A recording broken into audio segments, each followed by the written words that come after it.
Ladies and gentlemen,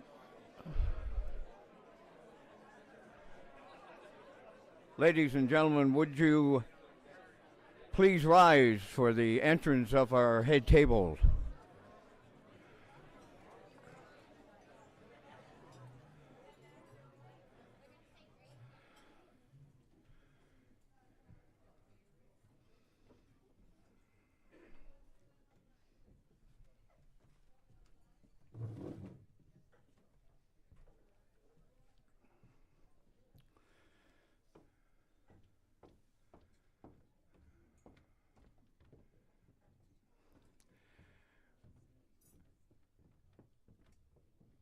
Ladies and gentlemen, I'd ask you to please remain standing for the video of O Canada.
Ladies and gentlemen, this time I'd like to introduce our head table guest tonight.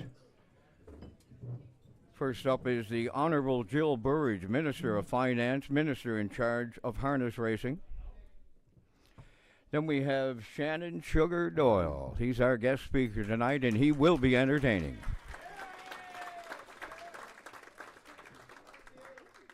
Next to Shannon, we have James Perot, President of the PEI Standardbred Horse Owners Association. Then we have David McKenzie, General Manager, Red Shores, PEI. City of Charlottetown, Mayor Philip Brown. And Blaine McPherson from the PEI Harness Racing Industry Association. At this time, would Zach Conway come forward to say grace, please?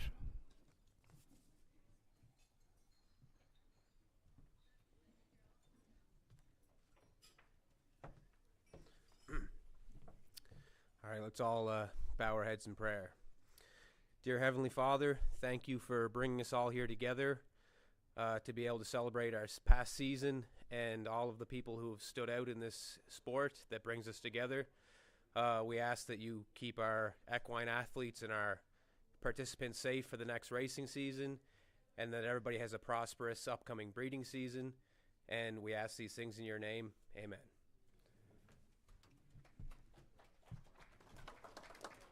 Dinner will be served.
Ladies and gentlemen, please continue to enjoy your meal. It's one thing about us horse people. We can eat and we can listen at the same time. So at this time, I would like to bring President James Perot to bring words of welcome from the PEI Standardbred Horse Owners Association.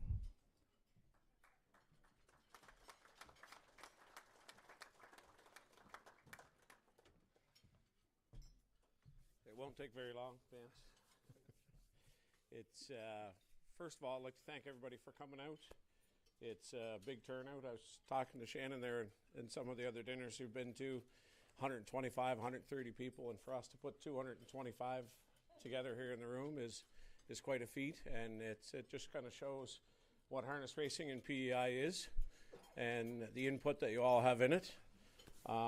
Secondly, I'd like to thank the kitchen staff for the meal that you're all, it's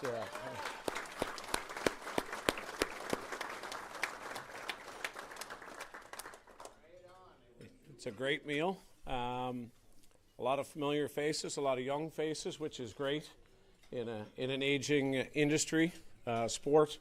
It's nice to see a lot of new innovation, a lot of new faces coming back home to PEI. So it's great to see that. Other than that, I won't bore you a whole lot. In the middle of your table, the last 3 years, I was supposed to tell you about what the qualifications and what we use to get to the awards is in the middle of your table, but I always forget about it. But tonight, I remembered. Gail actually propped them up on top of the ferns so you would all see it, and what it means to be a member of PEI Standardbred Horse Owners Association. A lot of directors here in the room, pretty well everybody in the room tonight. I think we may be missing one. And generally they meet on a monthly basis to do the best they can to move the sport forward for each one of you. And then we bring that to the Industry Association, which Blaine will be up a little bit later. And then we take that to Jill and her team to make sure we get enough funds for us to race. So without any more, I'll step aside and let Vance carry on. Thank you.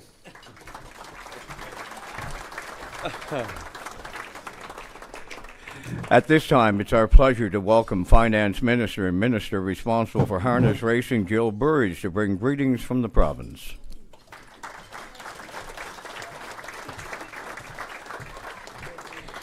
Thank you, Vance, and I'm happy to be back here. I think when I first got elected a couple of years ago, this was actually the first event that I came to. I was completely overwhelmed and had no idea what I was doing. So I feel a lot better every year I come back. There's more familiar faces, and I feel more at home every year. So thank you for that. I'm so happy to be here this evening on behalf of the Government of Prince Edward Island and Premier Lance. As a minister responsible for harness racing, I want to thank President James Perot and the board for your leadership in the industry and the work you do to ensure that there's a strong future for harness racing in Prince Edward Island. And really, I want to thank and acknowledge all of you here tonight who continue this wonderful legacy and keep the passion alive for harness racing in Prince Edward Island.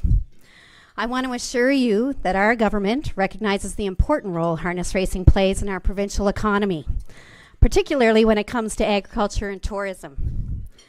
And our commitment to harness racing is reflected in the 3-year funding agreement signed last year with PEI Harness Racing Industry Association. With this support, the work can continue to ensure harness racing industry thrives well into the future. Several people are involved in the success of one horse, the breeder, spending many hours selecting the perfect pedigree and raising a young horse, the trainer putting in the hard work to condition them, and the driver delivering a masterful steer to win with them. All of these elements must come together to produce a successful racehorse, and none of them are possible without the hard work and dedication of everyone involved in the process. What is clear to me, looking around this room, is the number of passionate and talented horse people who are involved in this industry on Prince Edward Island. I love seeing the familiar faces, and I really enjoyed the opportunities I have had to attend the races last summer and to learn more about this industry's rich history in Prince Edward Island. As you all know, 2024 was an incredibly successful year at the Charlottetown Driving Park, with the second highest overall wagering year ever for Red Shores. Gold Cup and Saucer and Saucer fans cheered the victorious return of Covered Bridge. And I expect most of us will be watching this summer to see if it pulls off a rare three-peat. So many drivers and trainers achieved personal bests, and the crowds on hand got to witness some of the best racing North America has to offer, with highly competitive overnight and stakes racing programs. I'll close by saying congratulations to all of tonight's award nominees and winners on your success. To be recognized by your peers is a special achievement, and I want to thank you and tell you all to enjoy your evening. Thank you.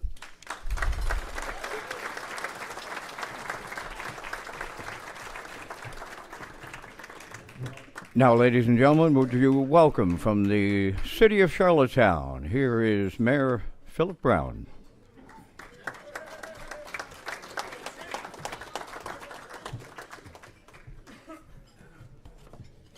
Thank you very much, Vance. Thank you, Madam Minister, Blaine McPherson, Dave McKenzie, and our other distinguished guests.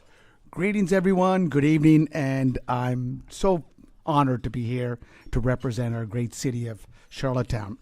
And it's always my great pleasure to be here once again to celebrate the success of the Prince Edward Island Standardbred Horse Owners Association.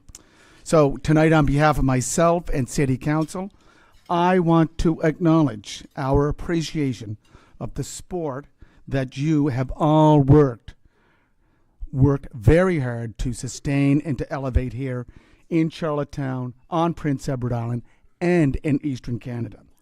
And I know you work faithfully and with lots of pride to keep this industry thriving. You are each contributing to a rich island tradition, and it's terrific to see everyone who is part of that history have an opportunity to gather and celebrate another successful year. In celebration of the sport, the Birthplace of Celebration Mayor's Series was launched by the City of Charlottetown to support the industry and to recognize individuals who played a significant role in its success. Through these activities and our support of Old Home Week, the City of Charlottetown is very proud to play a part in supporting those of you who uphold the spirit and tradition of the sport that is central not only to our community, the island community, Eastern Canada, but also a quality of life. You've given a lot to our community, our economy, and quality of life. In recognition of their long and distinguished contribution to PEI harness racing, the City of Charlottetown is pleased to announce once again the Birthplace of Confederation Series during Old Home Week at Red Shores. As you know, the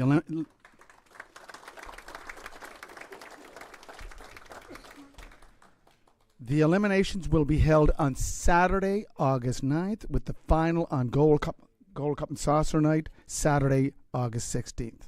So this year, the series, Birthplace Confederation Series, will be in honor of Harris Johnston.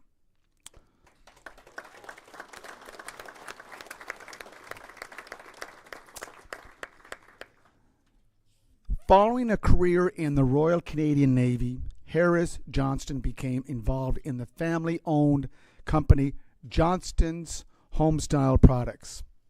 In 1971, Harris took over running the company, and the business grew by marketing its products in the Atlantic region. Harris and his wife, Shirley, and their three sons, Randy, Donnie, Mike, along with their daughter, Janet, worked in the business and also employed 30-plus islanders, handling all aspects of administration, sales, and quality control. The Johnston's Homestyle Products has been in operation since 1947 and is a true island business success story, and thanks to their hard work and the dedication of the Johnston family. Harris Johnston got introduced to harness racing in the 1940s. He owned and co-owned over 60 horses over the years, including Dunmore Quickly, Rymar Sky, Dozer, and Willoway Winston, just to name a few. Willoway Winston became a top trotter in Ontario for trainer Jim Whalen at Flamborough Downs. Dozer, co-owned with John Sweet and Taryn Smallman, was strong in the best trotters at Summerside Raceway and Charlottetown Driving Park for nearly a decade. Harris was later a partner in several colts with, he's right over there sitting right in front of us, Earl Watts, trainer Earl Watts, including stakes winner Ocean View Magnum. Harris Johnson sponsored the annual Mr. Trot Challenge at the CDP, Charlottetown Driving Park, for 2 decades. Harris' sons Randy and Don became industry participants as well.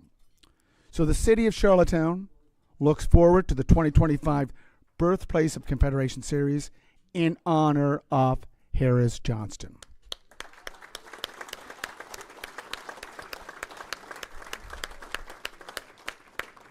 Now, I did ask Gail if Harris or any of the family are here tonight. I do not know. I know Harris is not here. I did not see any of the boys or Janet, but I know that this news will be passed on to them. And again, congratulations to Harris, his family.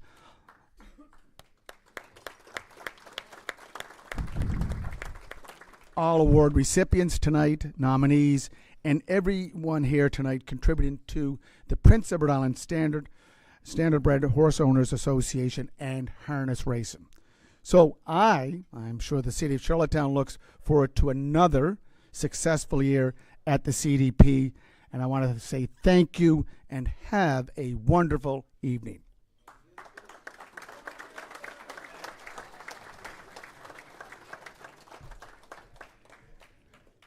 Ladies and gentlemen, at this time, would you welcome the General Manager of Red Shores PEI, David McKenzie.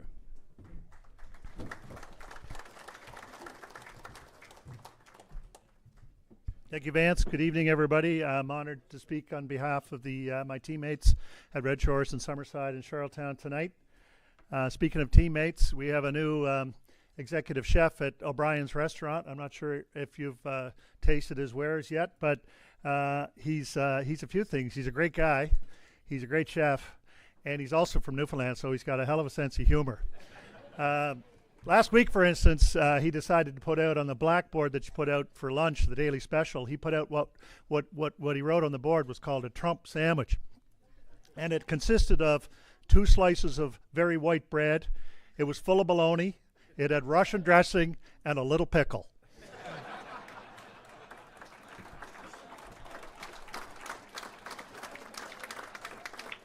Sorry, Minister. I just want to, if you indulge me for a second, I just want to take you back about 50 years on PEI, just for a reason. 50 years ago, Eastern PEI, Belfast to be specific, there was a gentleman. His name was Clarence. He lived on the south side of the Panette River in the ponds, to be exact. He was a gentleman farmer. He was a real Presbyterian hard-nose. He went to church regularly. He never smoked. He never drank. And he loved his horses. On the other side of the river in Point Prim was another farmer.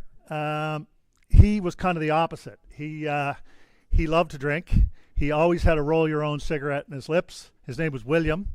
He also loved his horses. So the thing about these 2 gentlemen, Clarence and William, is that they were part of a group that co-founded what was many years before that the Federal Driving Club, which is now the Panette Racetrack. And they would take their horses over there on Saturday. William would drive his horse from his house in the ponds over to the racetrack, and William would truck his horse over, and they would race. And if the horses were racing good, and by good I mean 213, 214, they would load them into their single trailers and take them to Charlottetown and to race. And William had a horse called Scotty Calmuck, and later with his son Sandy he had a horse named Gingerway. Clarence had a couple of horses named WMX and Willard's Choice. And those 2 guys, and the reason I tell you that is because I often wonder what would happen if William McRae and Clarence McKenzie, my 2 grandfathers, were to show up at a race night at the Charlottetown Driving Park or Summerside Raceway today. I think they would be quite astounded at what they saw and what they experienced. They'd be astounded at the facilities, at the track.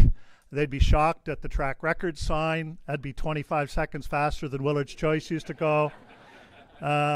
They would be, well, Clarence particularly would be quite ticked off that his grandson was working at a casino and there was people actually betting there and spending money.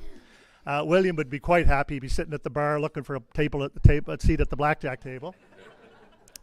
And you think about what they would experience 50 years ago, and there's a reason for all that, and the reason for that is the incredible partnership that exists today between government, represented very well by Minister Jill Burridge, and industry represented by Blaine, James, and all of you, and supported by the staff at Red Shores. It's an incredibly unique and rare partnership that we have in North America right now, and it's the envy of a lot of places.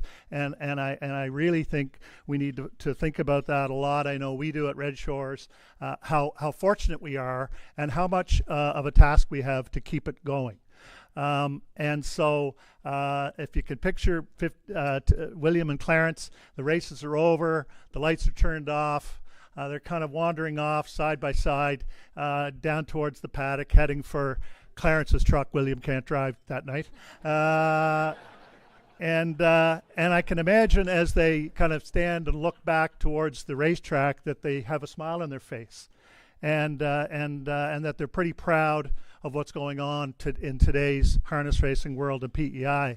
And I think, their generations before them, we owe it to ourselves, the legacy that we have for this sport, to continue it. And I want to thank you all for doing that very thing. So thank you all. Congratulations to all the nominees. Enjoy the rest of your dinner.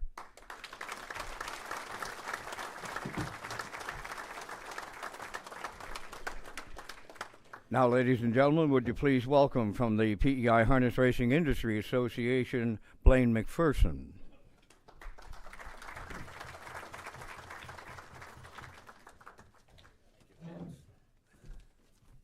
Thank you, Vance.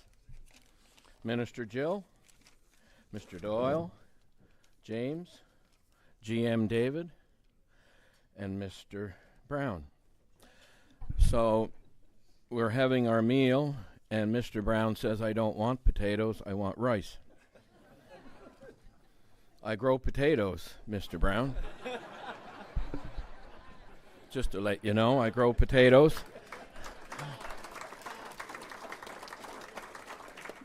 There's a guy down south, he doesn't want my potatoes anymore, so every scoop you can eat would be a help. Now, he says that he's going to eat them at home, so I'd have to agree with him, I guess. I wanted to thank Jill, of course, Minister Jill, for all her help over the years. It's been fabulous how we always have a few issues in the harness business, and any time we ever ask for help, her government, herself, they're always there. So it's really great. And I guess now it's the Lance government, I guess, but along with Minister Jill. But we're into the second year of a third year, the minister mentioned that, of our agreement. This year is a $1.5 million increase in all the purses. The majority...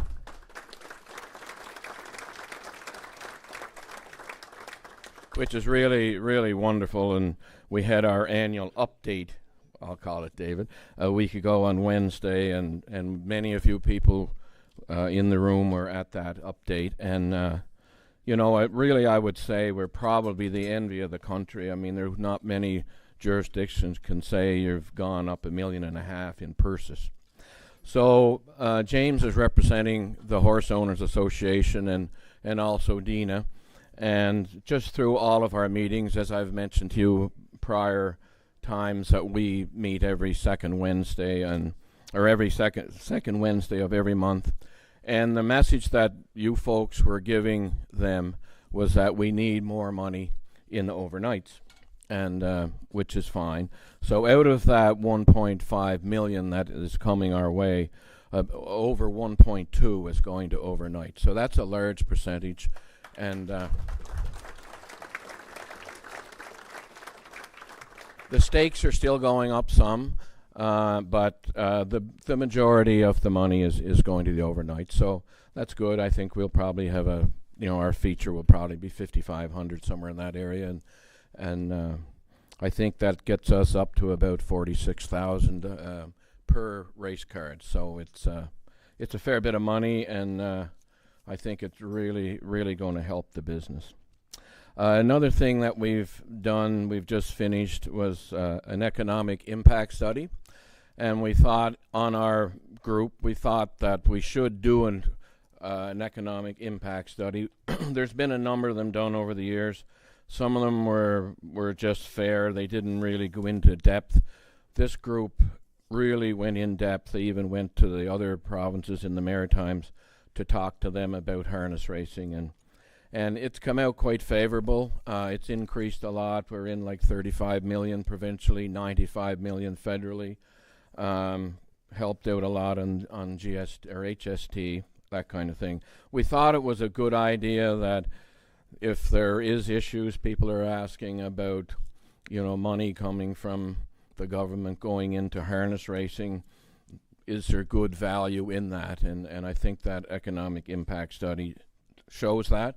Also, it's on the website if anyone ever wants to look at it. I was talking to a couple of people tonight that have already read it, so it's good.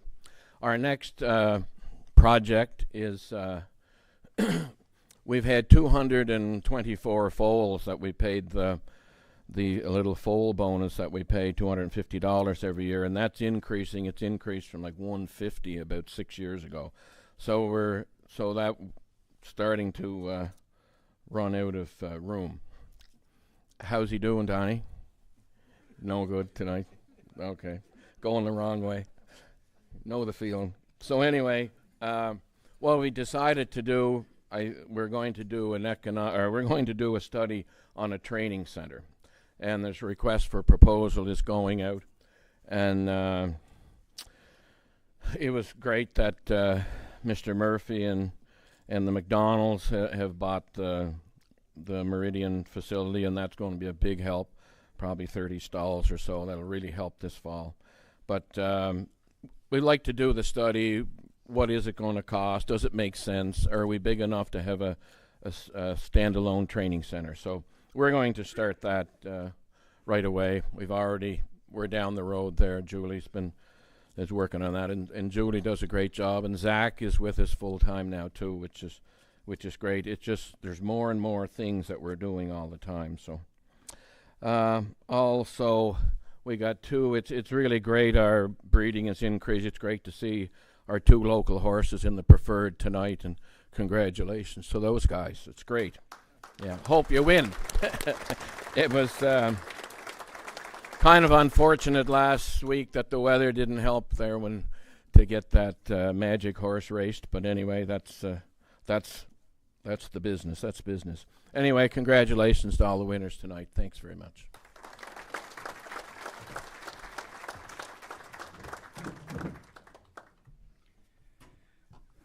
Now it's time for the presentation of awards. In order to be eligible for an award, horses must be wholly owned by a member of the PEI Standardbred Horse Owners Association.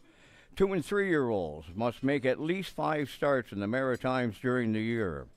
Horses older than 3 must make a minimum of 12 starts in the Maritimes. Horses other than stakes, invitational, open mares, as well as claiming horses and mares must have made the majority of their starts at the CDP.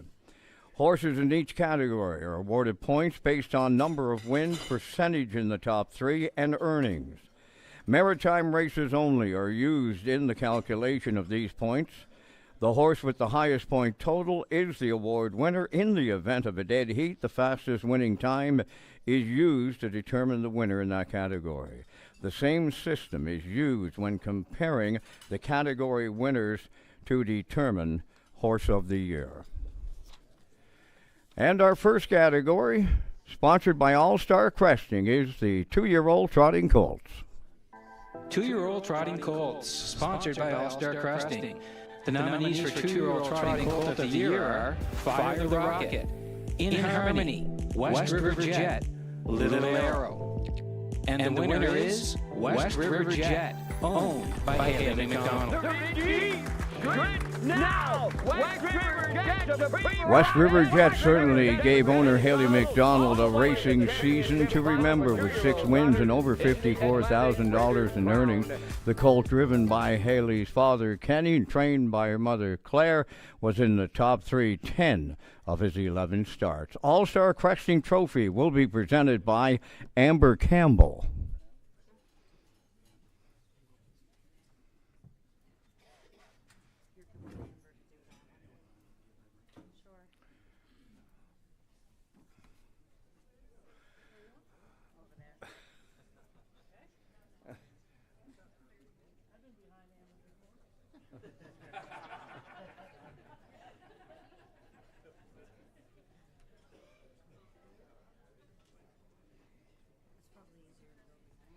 It looks like it could be.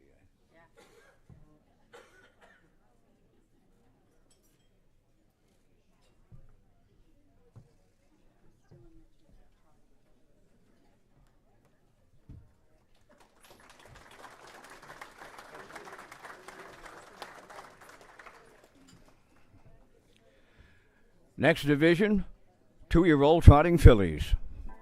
2-year-old trotting fillies, sponsored by Winfield Farm.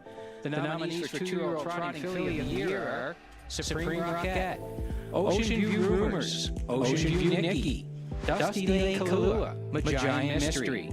And the winner is Ocean View Rumors, owned by William and Scott Wilson and Joey Albert. Supreme Rocket, on the wire next, here is Ocean View Rumors and Adam Murder in the Lady Clipper. Ocean View Rumors had earnings of over $44,000. She was in the top 3 100% of the time. This daughter of Green Manley, she is owned by Bill and Scott Rollison and Joey Albert, and was trained by Bill Rollison in the beginning, then moved to the hands of Adam Murner, who also drove her. The Winfield Farms Trophy will be presented by Morgan Shepherd.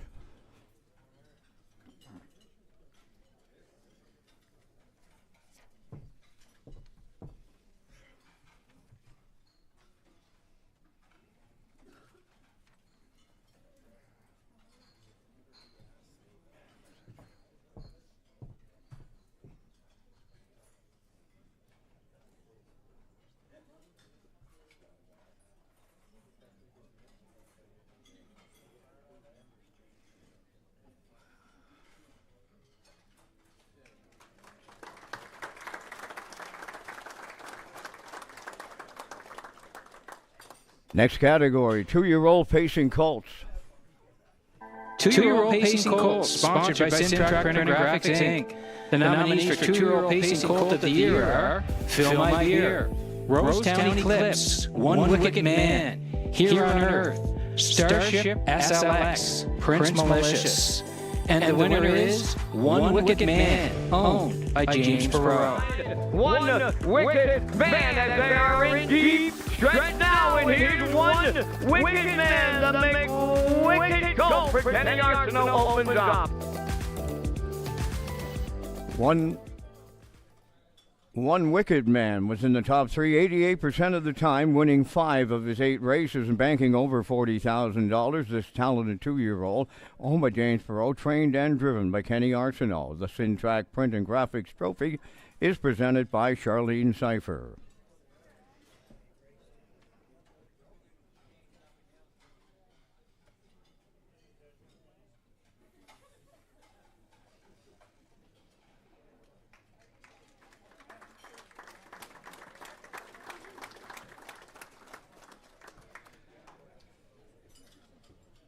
Our next category, 2-year-old pacing fillies. 2-year-old pacing fillies, sponsored by Boatyard Distillery.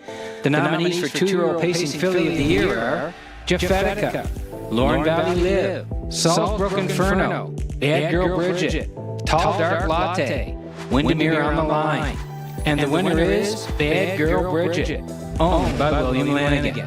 On the wire in the gold division of the Lady Slipper Stakes, Bad Girl Bridget and the Blue Knight Hughes all the way. Bad Girl Bridget was another young 2-year-old that shone this year in the stakes program, winning 6 of her 7 races. She had earnings of over $33,000. This talented daughter of Stonebridge Terror is owned and trained by Bill Lanigan, regular pilot being Jason Hughes. The Boatyard Distillery Award presented tonight by Ron Coles.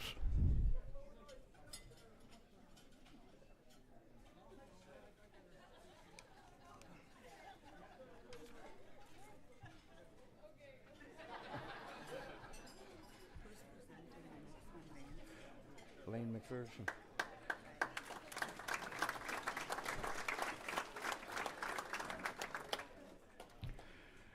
Next division, 3-year-old trotting colts. 3-year-old trotting colts, sponsored by MRSB Group. The nominees for 3-year-old trotting colt of the year are Rocket Blast, Cam Colorado, Getting Lit, Dusty Lane Derby, WL Rosie's Rocket. And the winner is Rocket Blast, owned by Carl Bagnall. Up the rail, Dusty Lane Derby, but it's Rocket Blast and Corey McPherson in the PEI Colt Stakes. Rocket Blast picked up where he left off at 2 with another dominant season, winning 6 of his 12 starts, picking up over $55,000 in earnings. He's owned and trained by Carl Bagnall, driven by Corey McPherson. The MRSB Chartered Accountants Award being presented tonight by Blaine McPherson.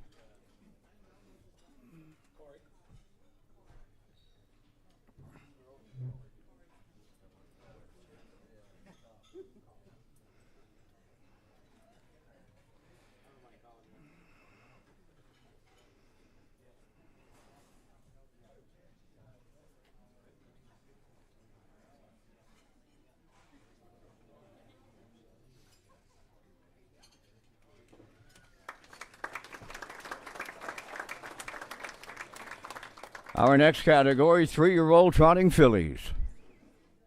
3-year-old trotting fillies, sponsored by Cardigan Feed Services.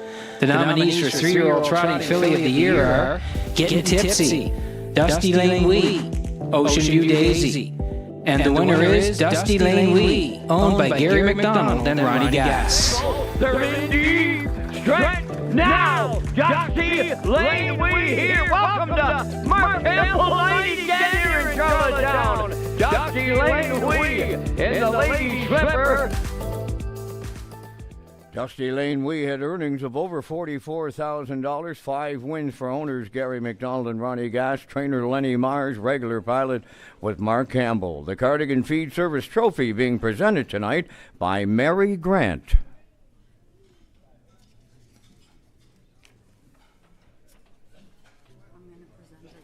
Okay, great. Guess Mary couldn't make it tonight, so Charlene Cipher will present.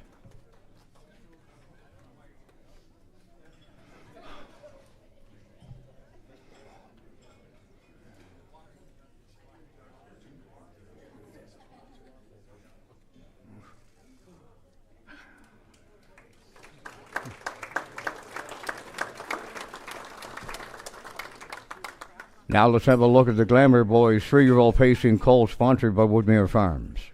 3-year-old pacing colt sponsored by Woodmere Farms. The nominees for 3-year-old pacing colt of the year are Jackie's Boy, Tobin's Chester, Marigo Magic, Jack Boswell, Howmack General. And the winner is Tobin's Chester, owned by Donald McRae. Tobin Chester looking to see it through. Marigo Magic up the inside. Jackie Boy on the outside. Here's the Blue Knight with Tobin Chester in the O'Brien goal. Tobin's Chester was first, second, or third 94% of the time last season with 12 wins and an excellent winning time, 153-1 for his owner, Donald McRae. Was trained by Ashley Gamester, driven by Jason Hughes. The Woodmere Farms Trophy presented by Bruce Wood.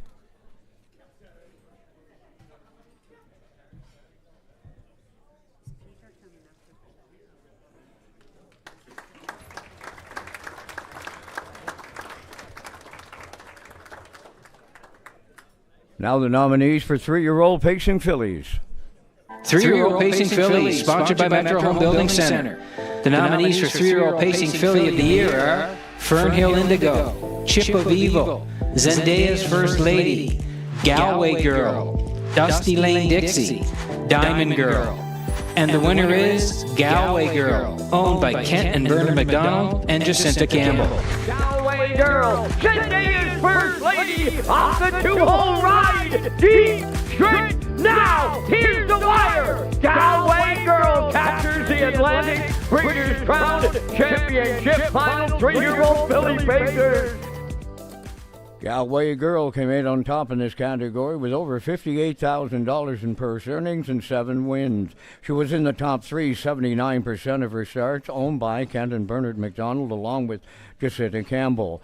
She was trained by Brent Campbell and driven by Mark Campbell. And Peter Smith is with us tonight to make the presentation on behalf of Metro Home Building Center.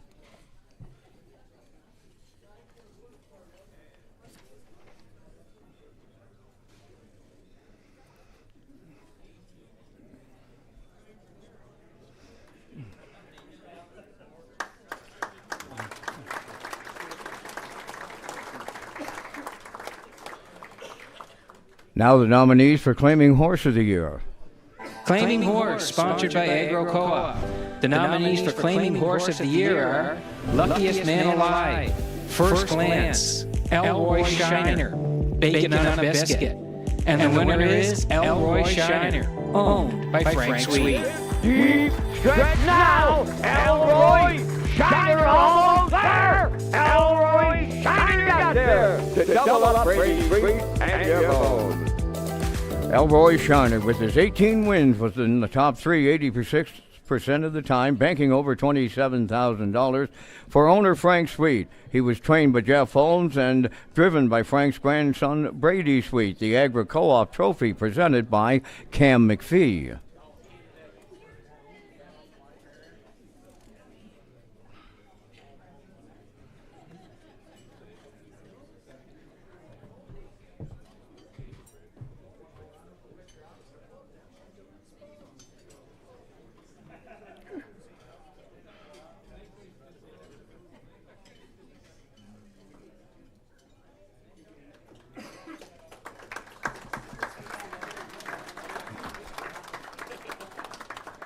Now the nominees for Claiming Mare of the Year.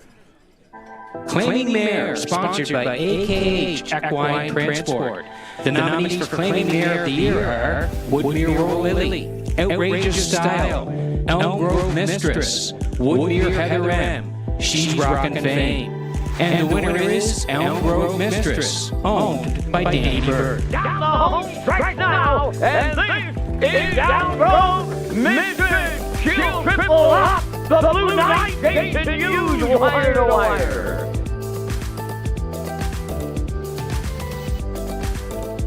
Elm Grove Mistress, with her best winning time of 55-4, came out on top. Her seasonal earnings were over $34,000. She finished in the top 3 in 72% of her starts. Trained by Jennifer Doyle, driven by Jason Hughes, this daughter of Articulator is owned by Danny Burt. And accepting for Danny Burt this evening will be Mayor Philip Brown, the AKH Equine Transport Award, presented by Cleo Whalen.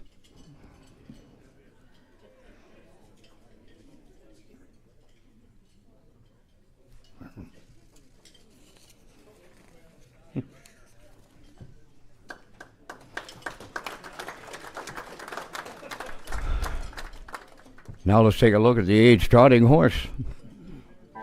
Age Trotter, sponsored by Crown Rust Control.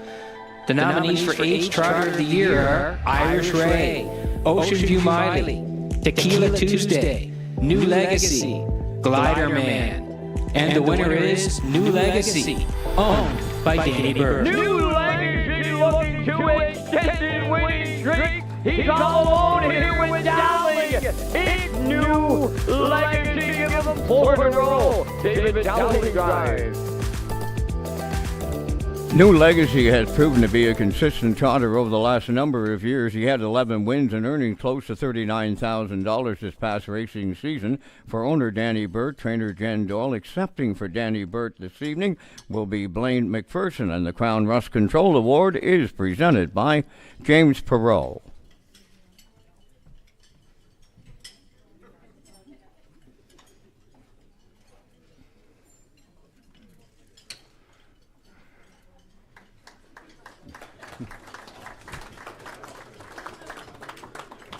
Now the nominees for Age Pacing Horse. Age Pacing Horse, sponsored by Dean Richards. The nominees for Age Pacing Horse of the Year are Twin Be Tough Enough, Roll 'em, Roll with Hottie Toddy, Elroy Shiner, First Glance. And the winner is Twin Be Tough Enough, owned by Patrick Morris. On the outside, Twin Be Tough Enough is there. Island Big Boy, Fernhill General, the Maritime Making Man, Jill Perriot, wins Governor's Plate, 56 with Twin Be Tough Enough. One of our most competitive and entertaining fields, the Age Pacing Horse Division, is always a fan favorite. This year's winner, Twin Be Tough Enough, made 8 trips to the winner's circle, one of those being in the Governor's Plate, and had over $73,000 in purse earnings. He finished in the top 3, 89% of his starts, also finishing second in the prestigious Gold Cup and Saucer. Owned by Pat Morris, he was trained by Ronnie Matheson and driven by Gilles Berriot. Corey McPherson to make the presentation on behalf of Dean Richards. A little too fast for me. Now the nominees for Age Pacing Mare. Age Pacing Mare, sponsored by McRae's Backhoe and Trucking. The nominees for Age Pacing Mare of the Year are Rosetown Mary, Woodmere Heather M, Tobin's Brownie, Elm Grove Mistress, Woodmere Roll Lily. And the winner is Woodmere Heather M, owned by Danny Bird.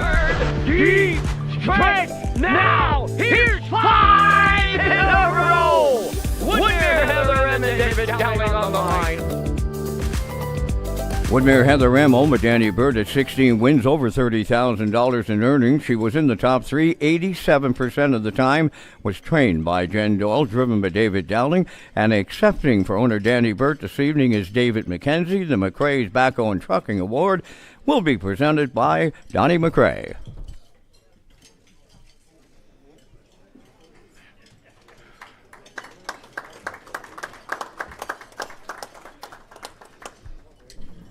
Now the fan favorite.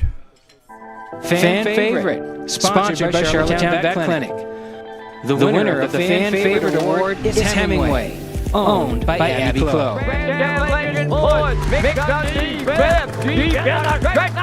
Trying to break the lock. Hemingway gets there for murder.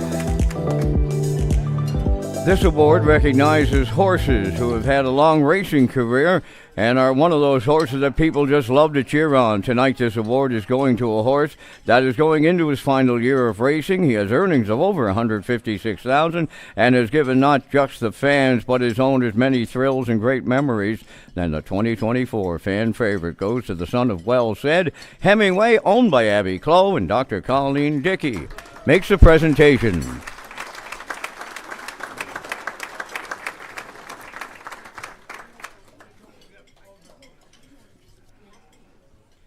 Time for Pacer of the Year. Pacer of the Year, sponsored by Phillips Feed.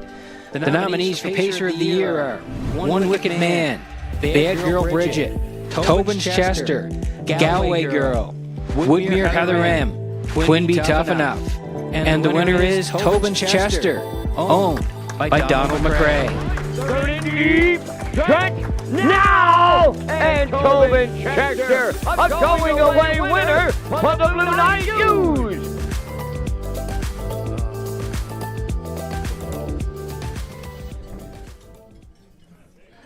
Tobin's Chester, owned by the very successful Donnie McRae. He was trained by Ashley Gamester, driven by the Blue Knight Jason Hughes. During his 2024 season, he was on one of 3 amazing horses that earned over $100,000 in the same category and was never out of the top 3 in the entire racing season. The Phillips Feed Award presented by James Perot.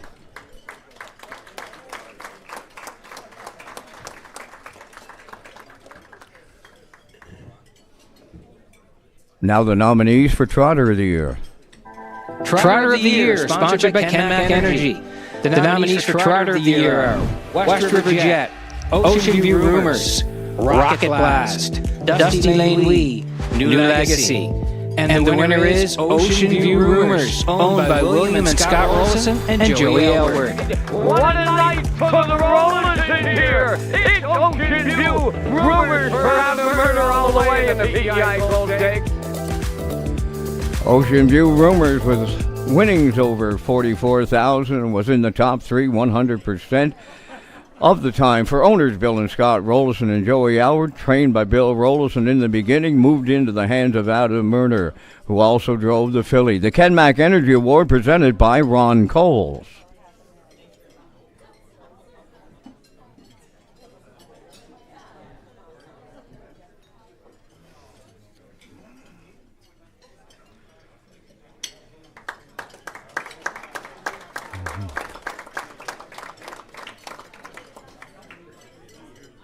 Sponsored by the Atlantic Vet College, time for Horse of the Year. Horse of the Year, sponsored by Atlantic Vet College. The nominees for Horse of the Year are Tobin's Chester, Ocean View Rumors, and the winner is Tobin's Chester, owned by Donald McRae. To the wire in the Atlantic Breeders' Crown Championship Final. 3-year-old Colt features Tobin Chester and the Blue Knight go all the way. The PEI Standardbred Horse Owners Association Horse of the Year, Tobin's Chester. Winning in 153-1, the winningest horse of all time in Eastern Canada in a single season of over $127,000. Nothing short of phenomenal. Dr. Kathleen McMillan here to make the presentation.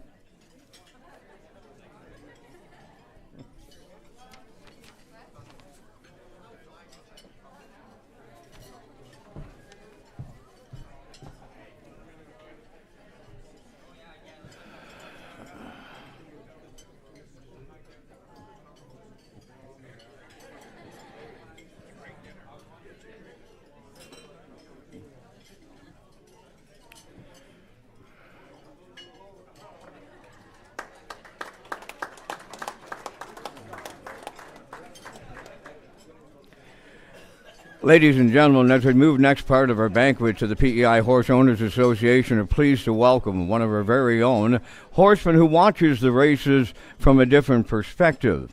Our guest speaker, Shannon Sugar Doyle. Shannon is a well-known and highly respected figure in the world of harness racing with an extensive career spanning over 4 decades. A true harness racing ambassador for the sport, Shannon's journey began with a dream. One he had as a youngster to become a harness driver or even a horse race announcer. Little did he know his passion would lead him to a storied career that would touch nearly every corner of the industry. Shannon's racing career began in the summer of 2005 when he drove in his first amateur race, winning at Kensington. That achievement marked the beginning of what would be an incredible journey. Just a few months later, in January of 2006, Shannon announced his first pari-mutuel horse race at the Charlottetown Driving Park. This was the start of a dual passion, both in the driver's seat and behind the microphone. In February of the same year, he became track announcer at Northlands Park in Edmonton, Alberta, where he would go on to have a long and impactful tenure. For nearly 8 years, Shannon served as the full-time track announcer for harness, thoroughbred, and quarter horse racing at Northlands Park. His distinctive voice and deep knowledge of the sport made him a fan favorite and an integral part of the racing experience. In the fall of 2013, Shannon transitioned to the Raceway in London, Ontario, continuing his career as track announcer while still maintaining his status as one of the most recognized voices in Canadian horse racing. One of Shannon's proudest accomplishments outside of his announcing career was the co-authorship of the book World of Harness Racing, which was published in conjunction with the 2017 World Trotting Conference and the 5th leg of the World Driving Championship, both held in his home province of Prince Edward Island. The book was a tribute to harness racing industry worldwide, its people, and the horses that made the sport so special. Throughout his career, Shannon has had the pleasure of announcing races at some of the most prestigious tracks in North America, including Northlands Park, Woodbine Racetrack, Mohawk Racetrack, the Raceway at Western Fair, Fort Erie, Truro Raceway, Century Downs, and Century Mile, and many more. His wealth of experience spans over 40 years, and his voice has resonated with the fans across the country. Shannon is also known for his approachable and positive personality, both on and off the microphone. His love for the sport, the people involved, and the horses is evident in everything he does. And it's this passion that has made him a beloved figure in harness racing, whether driving, announcing, or writing about the sport. Shannon Sugar Doyle is a true icon in the world of racing. Ladies and gentlemen, please welcome Shannon back to PEI. Yep.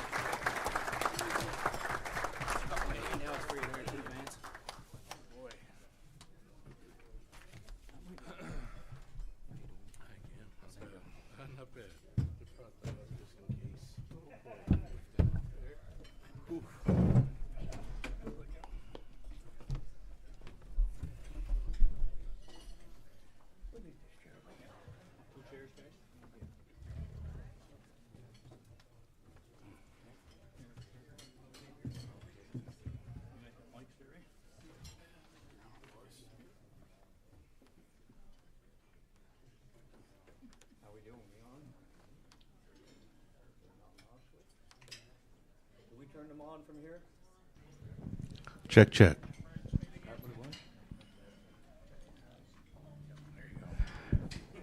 We know on and off.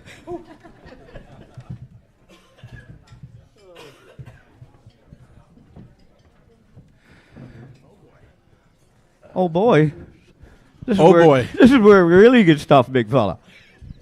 You know, near the end of your spiel there, Van, I went for the napkin there because the eyes were watering up pretty good there, but we'll try to do my best to keep her in check. Of every word, my friend, deserving of every word. Now, question time. What would be your earliest memory of visiting a PEI racetrack? Earliest memory for me that I can recall vividly would be the day my mom and my Aunt Helen took me to the Gold Cup and Saucer, full day, 1981. And I remember the horses that raced that day. Kilcare and Robbie winning 2 heats of the Duck Acorn over Nightport, who was raced by my good friend Dale Sobey, who lived just down the street. And I spent a lot of time around the Dale Sobey barn during that time. And so, yeah, vividly, 1981. And I had a favorite horse on that day to race in the Gold Cup and Saucer that night, Armbro Ultrasonic. Mom probably lost track of me in the afternoon, but I was able to find the car after midnight, and we drove back to Summerside, and that's my earliest vivid memory at a visit to a PEI racetrack, Gold Cup and Saucer Day, 1981. Who was or were your biggest influences as far as race announcers go growing up? Well, I just mentioned 1981, and it's funny. I was online this morning, and up pops an old post calls from September 1981, and I scanned through it, and it was September 1981 where I read it in that post calls this morning. Vance Cameron was off to Saskatoon. So for me, growing up, the announcers for me that I listened to most of all would have been Kevin Boomer Gallant. There was Joe Mills, and Alan McDonald, Ingham Palmer, Scotty Kane. I lived for Sunday mornings. CHTN at 11 a.m. You weren't going to get me to church at 10:30 on a Sunday morning. Mom knows that. 11:04. I would sit by the AM radio, the kitchen counter, listening for the racing roundup to hear guys like Ingham Palmer give the result, because I couldn't hear them in person. I couldn't make it over to St. John for racing. So just to hear their voices giving the rundown, it almost made me feel like I was there. So those are the guys I grew up listening to, and people have asked me, who do you maybe hone your styles after? And my best answer is I'm a little bit of everybody I've ever listened to, including yourself, Vance. So, Thank you. I got a little Ingham Palmer impression. There were 4 Island winners: Ronnie Gass, Alex McPhee, Wendell McDonald, Paul McDonald. That's as far as it goes, folks. There's some of us old enough to remember that. And of course, Shannon, you must, that's the way he started it. that's the way it is, And these guys that I listened to growing up, I mean, there's probably a call I've borrowed from every one of them. From Ingham Palmer in London, you'll hear me say, "There goes." That's the way Ingham did it. Boomer, they're going to race for a place in this one. Borrowed little bits of every. Hey, this one is found another gear that the rest don't have in here. There you go. Right? So little bits from everybody. You were involved in the PEI matinee racing back in the day, raced some horses, called some races. How did that all come to be? All right, here we go. Where's that handkerchief or napkin? My dad, he passed away in 2002. He had a lot of things that he wanted to do. The months leading up to his death, he was telling me that, I want an old truck. Never had an old truck. I want to have an old truck. Anyway, he passed quickly after he had a brain tumor removed. And at that point, I said to myself, here I am, I'm mid-30s, and I've got some goals. I've got some dreams. And I'm not going to wait around until it's too late. So things would happen quickly following my dad's death. The next year, I got a call from a friend of mine one morning. Some may know him in here. We grew up around the track. We got brought to the track by our moms. My mom, Frances, is here. And this gentleman's mom brought him to the track, too. His name's Blaine McKenna. Blaine called me up one morning. I was leaving a job at the chip plant, the small fry chip plant. He said, "Hey, what are you doing this afternoon?" I said, well, not too much. Want to come up and drive one? I said, "Blaine, you're joking, because I haven't sat behind a horse in 20 years. It was Pineway Dandy at Dale Sobey's barn back in the 80s. I said, "You're joking. No, you'll be all right. Come on up. You drive her in the Wishmaker pace." Oh, Fort Camp Star, you'll be all right. You got the rail. So I go up, just no fear. I said, if it's going to happen for me, this could be the start of something. So I go up and put his silks on, and I take her out for a jog, and what a rush. So like I said, I hadn't sat behind a horse in 20 years. I come back to the barn. Half hour later, we're in behind the starting gate on the rail. And we got around okay. We finished 4th in the top class event in the Wishmaker pace. There was only 4 horses in it, but I had a great time.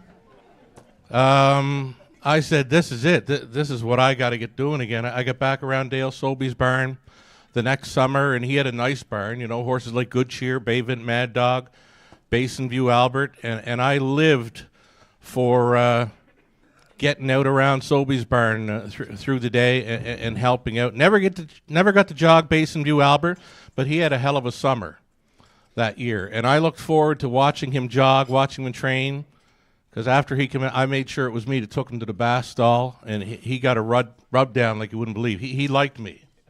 And like I said, he got good. He won some really nice preferreds. And after that summer, I said, might as well get myself a horse or two. We did. We got some cheap horses. I treated them like champions.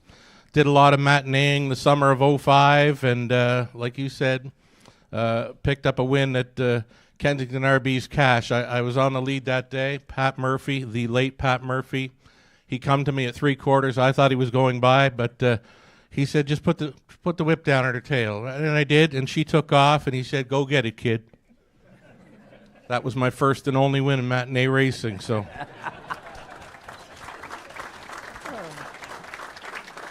Well, Shannon, tell our folks out here how a guy gets from Ottawa Street in Summerside and winds up in Edmonton, Alberta. It's a long way from home, right?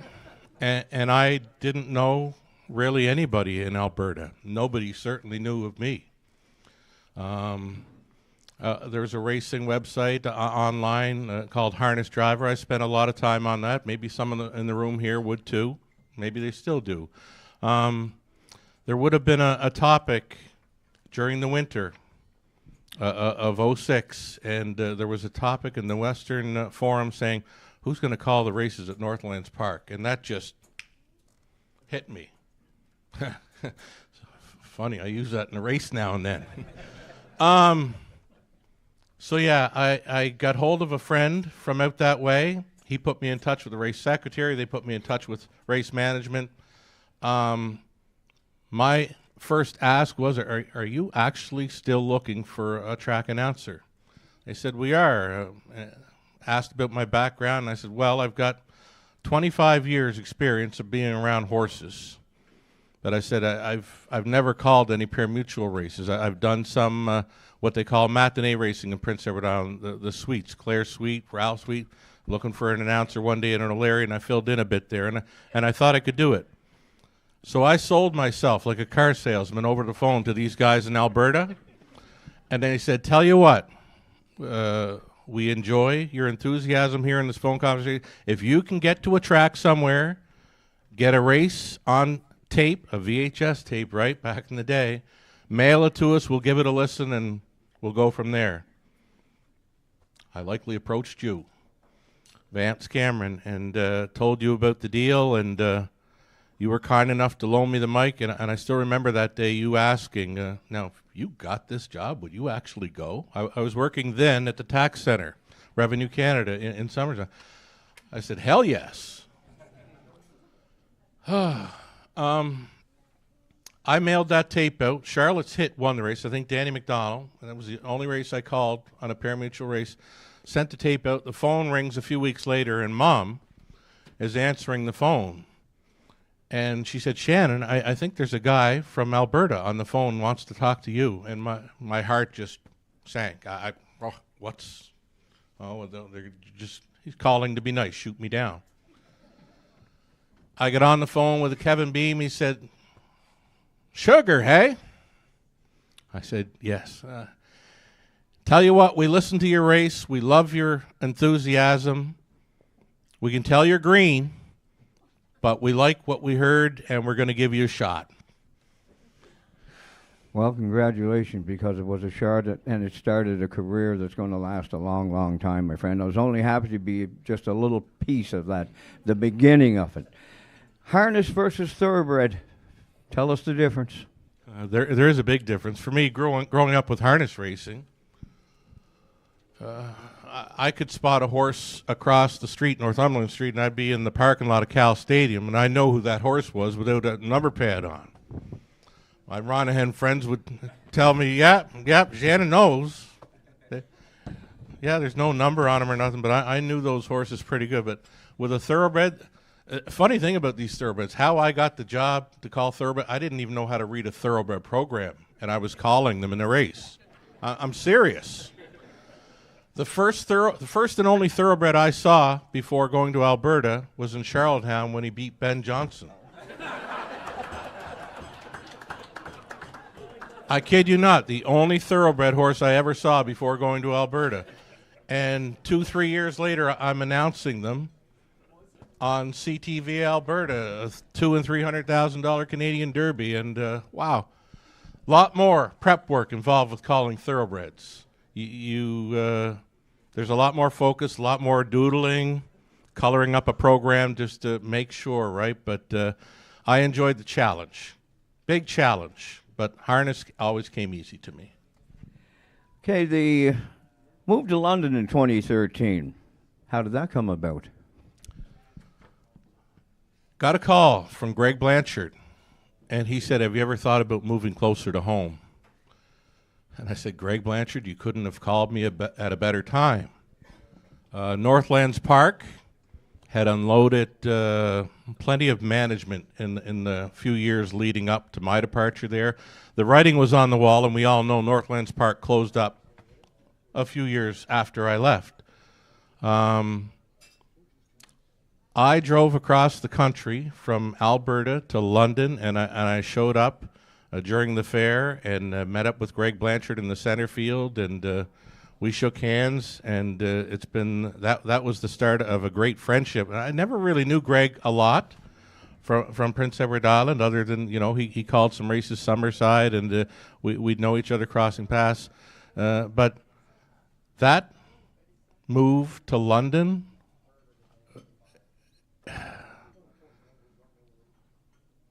when I was in Alberta, I could remember someone coming to me and saying, "What do you think we have to bet here to break even?" I said, "Oh, I don't know, $200,000-$300,000 a card." And the guy said, "0." He said, "The slots provide all our money. We don't care what the bet is here." Well, one thing that came to me when I got to London, Greg said to me, "You know, the days for a guy coming in here just to call races only are over. We want you to do what you can, be customer friendly to our players, be accessible, and we're going to drive the handle here and try to make something happen." And handle's pretty good in London. Absolutely, my friend, and you're a big part of it. I mean, we see comments all the time online, and Sugar Doyle fans, they're here, there, and they are everywhere.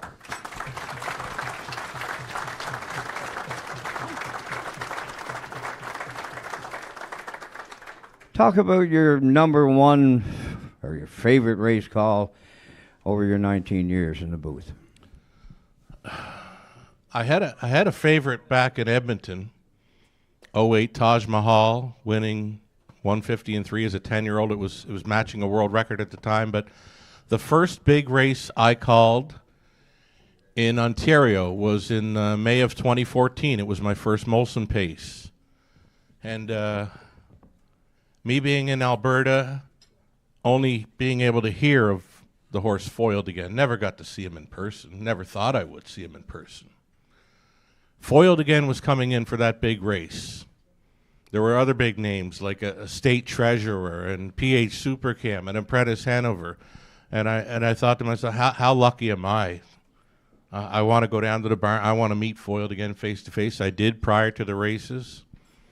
And after meeting him, I came back to my office and I said, you know what?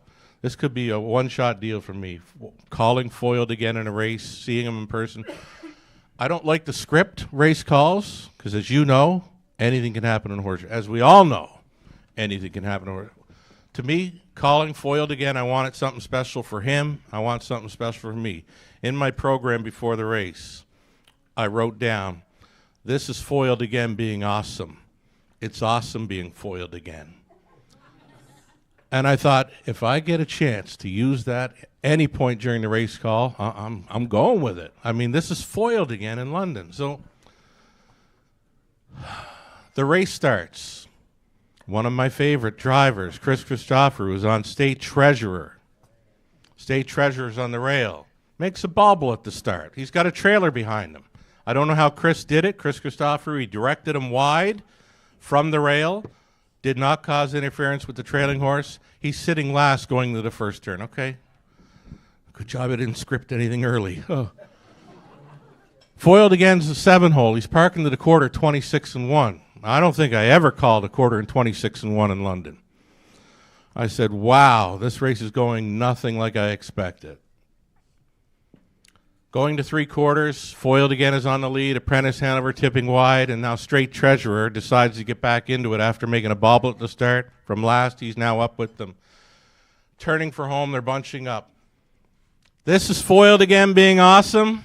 It's awesome being foiled again.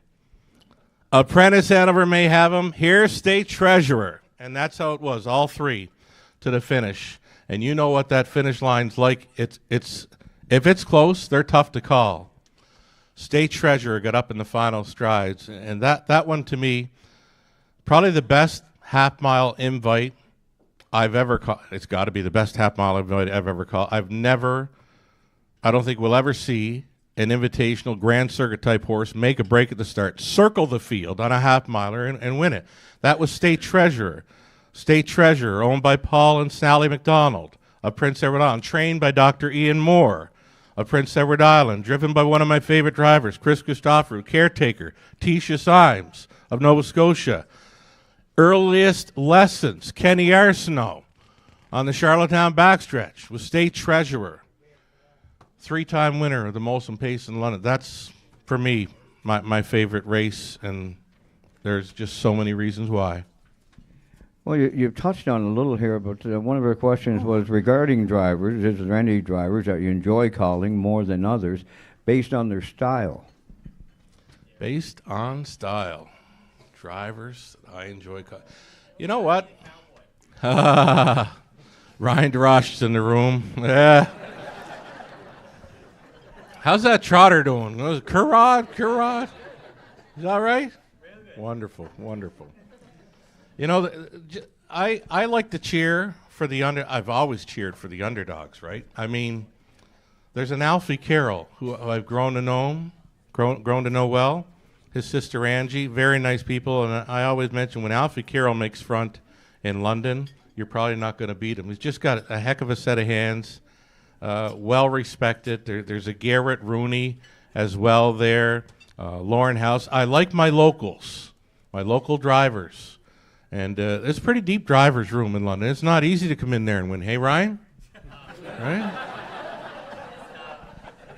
It's tough. It's tough. But you know what? Great bunch of guys, right? When everybody's getting along great, those visits to the paddock on Friday night, and you see me down there, I love circulating around the paddock and getting the vibes, because when the vibes are good, we're going to have a big night of racing, and I'm going to have a great time, too. And we have a lot of fun there, and I like them all. Question for you outside the announcer's booth. What is your opinion on the advancement of maritime-bred horses over the past number of years, and in particular, their compete level with Ontario and U.S.-bred horses at the various levels and tracks throughout Canada? Mm-hmm. Well, I heard someone mention earlier that, you know, there's some locals that been doing well in preferred action. Jill was asking, what's preferred? Well, those are the best horses on the best track in Canada that our maritime horses are now going up there and competing in, right? They can go anywhere and win. Used to be you'd see a maritime horse go up and race in Ontario, and you'd wonder, okay, what's this horse doing here? Well, maybe it's just a dream for someone that they wanted to try them up here, and but those horses are going up there and win. I mentioned the Ronahan boys. They've got a Salzbrook Ian. I was really impressed to see him win the Governor's Plate consolation in their hometown last summer, and then to see him show up and race in Ontario. I mean, I love seeing maritime horses competing on Ontario tracks. I make a point when I'm doing a post parade. You might hear me say, you know, it's here's a horse racing for Angie Carroll, Garrett Rooney's driving, so and so. But if it's a maritime horse, I might say it's a Salzbrook Ian owned by the group from Charlottetown, Prince Edward Island, or it's from Truro, Nova Scotia. I like to say where they're from, those maritime horses. So I don't know, Greg's a maritimer, Greg Blanchard, my manager. I'm a maritimer, and I'm maritime proud. Congratulations.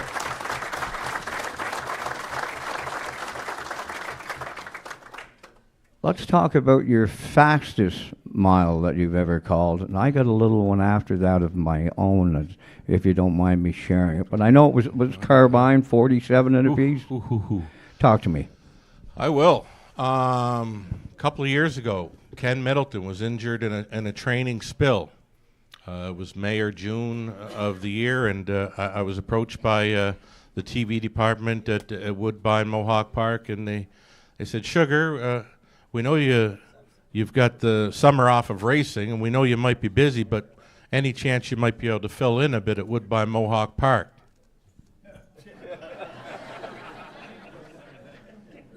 years ago, I was calling races in O'Leary where some of the winners were winning bags of potatoes. True story. Okay, you're asking a guy that, you know, grew up calling matinee racing if he wants to fill in on a Saturday night at Woodbine Mohawk Park. I'm there. And if you need me more, please. You know.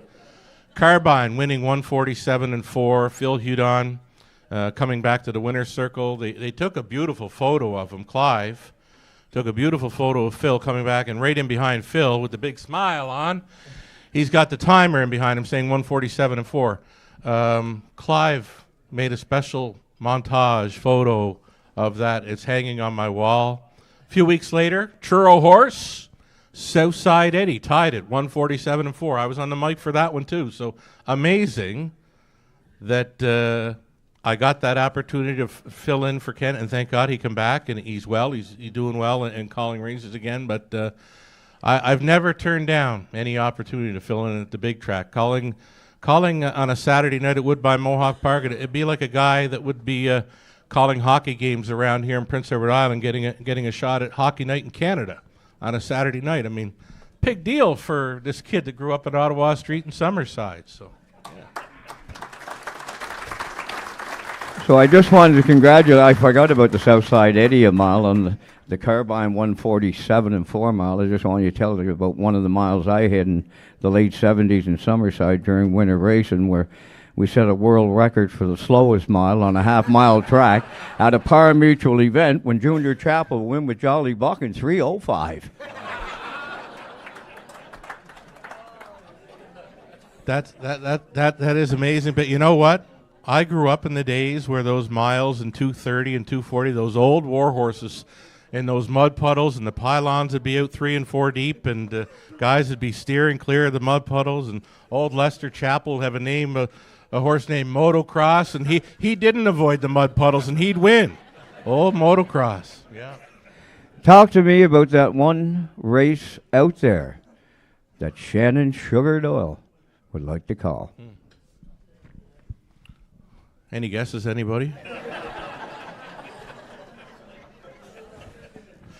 I was asked the same question when I was at Northlands Park in Alberta years ago. And the answer was quick, Vance. The answer was the Gold Cup and Saucer, of course. You grow up in the aisle. I mean, our guys that grow up, our girls that grow up, they want to race a horse in the Gold Cup and Saucer. People want to drive in it. Well, I'm a race caller, so maybe that's a race I want to call. So, yeah, the quick answer then was the Gold Cup and Saucer. After moving to London, I've been very fortunate to have the opportunity to call some really nice horses, like Grand Circuit horses, coming to London, calling them at Woodbine Mohawk Park, being on the mic the night Bulldog Hanover retired on the track at Woodbine Mohawk Park. Bulldog Hanover is 145-4, and I'm the last guy that was on the mic for him in his 145 season. It was surreal. Jack Darling sent me a horseshoe and a note because I'd visited his farm that summer. You know, Sugar, I know you really appreciated Bulldog Hanover when you met him in person. I'm just sending you this horseshoe. He wore it in the Canadian Pacing Derby that he won, and just a nice note that hangs on my office wall. So I've just been very lucky to be in the right place at a lot of times. You know, you're looking at a guy that hated reading, that co-authored a book. In school, you couldn't, Mom knows it. Whatever I read in the book, I wouldn't remember. Then I got my hands on a Care and Training of the Trotter and Pacer from Burt Ronahan. That book's over 1,000 pages, and I read that book cover to cover multiple times. So yeah, you're looking at a guy that hated reading in school, co-authored a book. Something really cool happened in 2019. You know, no broadcasting schooling, no drama schooling. A guy out of the blue from the film industry calls up and says, would you be interested in doing some voice acting for a movie that I'm... Hell yeah. and from that, the coolest part about that movie thing, don't suppose you could come up with any horse names for that movie that I'm doing.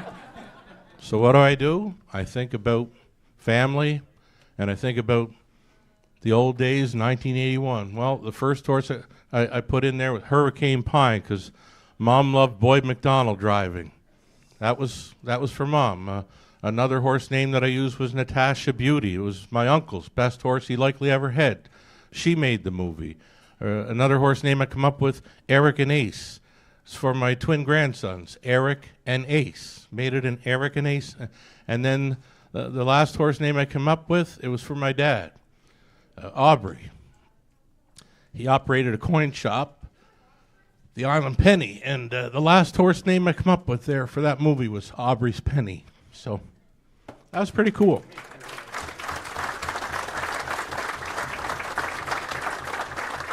Well, let's take us back to the Gold Cup and Saucer. I know that's on your things to do list. Now, Roger Houston, he was here 25 years ago, and I wouldn't let him do it. Frank Salive came here a few years after that. I wouldn't let him do it. Ken Workington has been knocking at the door. I'm not going to let him do it. Now, Shannon Sugar Doyle, I will let you do it. Now, the time is going to come, folks. But there is always a but.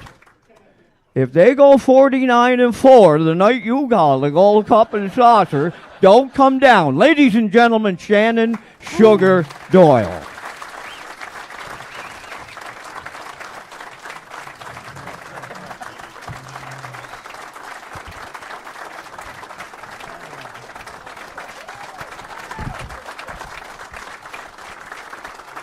And James Perot, you have a presentation for Shannon?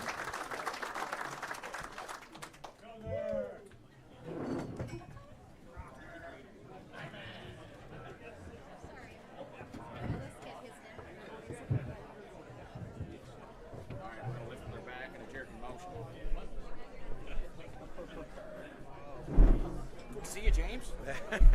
Nice to see you two working for a change. Where the fuck have you been? Yeah, watch that cord. That's real. That's the first time.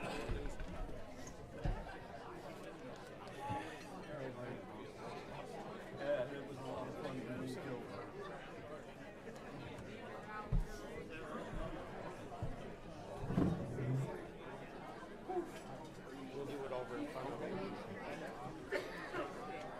You got a live mic?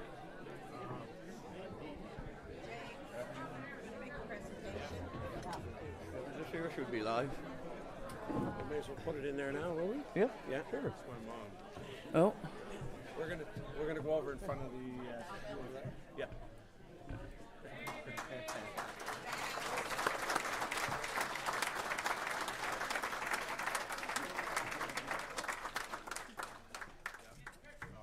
Yeah, just come up through the setting.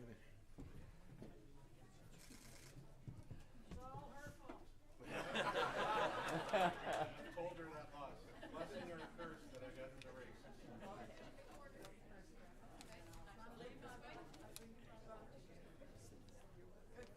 Did she have it scripted in there? Pardon me? Did she have it scripted in there? Yeah, just at the end of when he was done doing Okay, perfect. Yeah. There you go. Now. Yeah, take them. 92 in July. It's 2. 92 in July, right there. James has a presentation for you, Bill.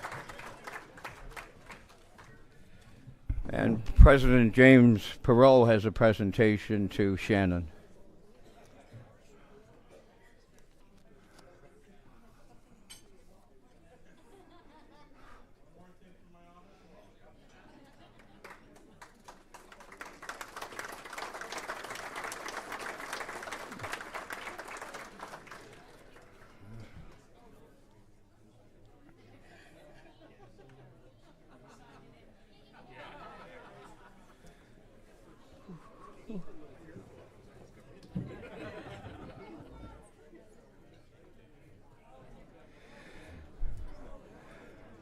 One more time, folks. Shannon Sugar Doyle.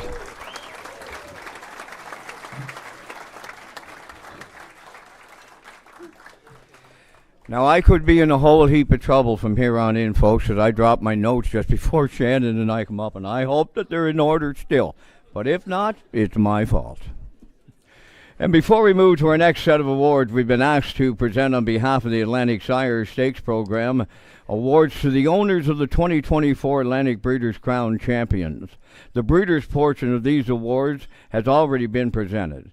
At this time, we would like to ask Eddie Doucette and Carrie Taylor from the association to make the presentations. And the first one is the 2-year-old pacing filly who was much too young for you, for owner Windermere Farms, River Valley Management, and Matt Burke, Breeders River Valley Management, St. John, New Brunswick, Windermere Farms, Springvale, PEI.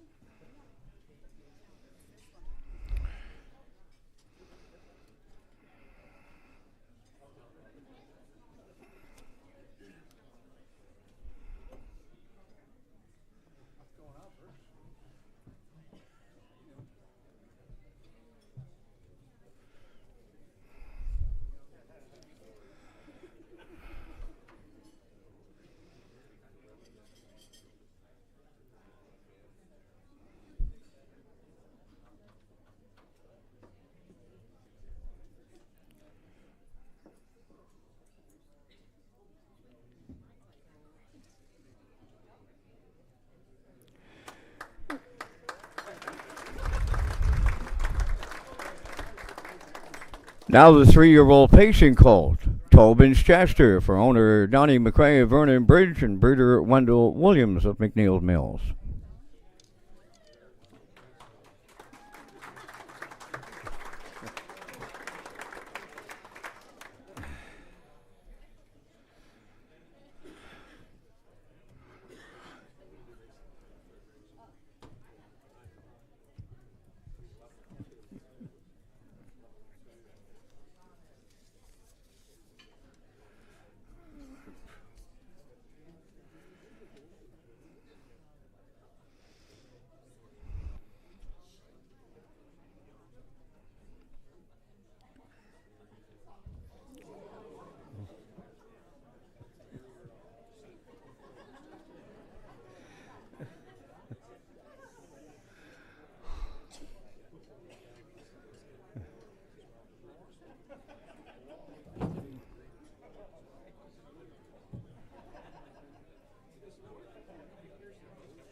Now the 3-year-old trotter Rocket Blast for owner Carl Bagnall of Stratford and breeder Wade Piccone of Stanchel.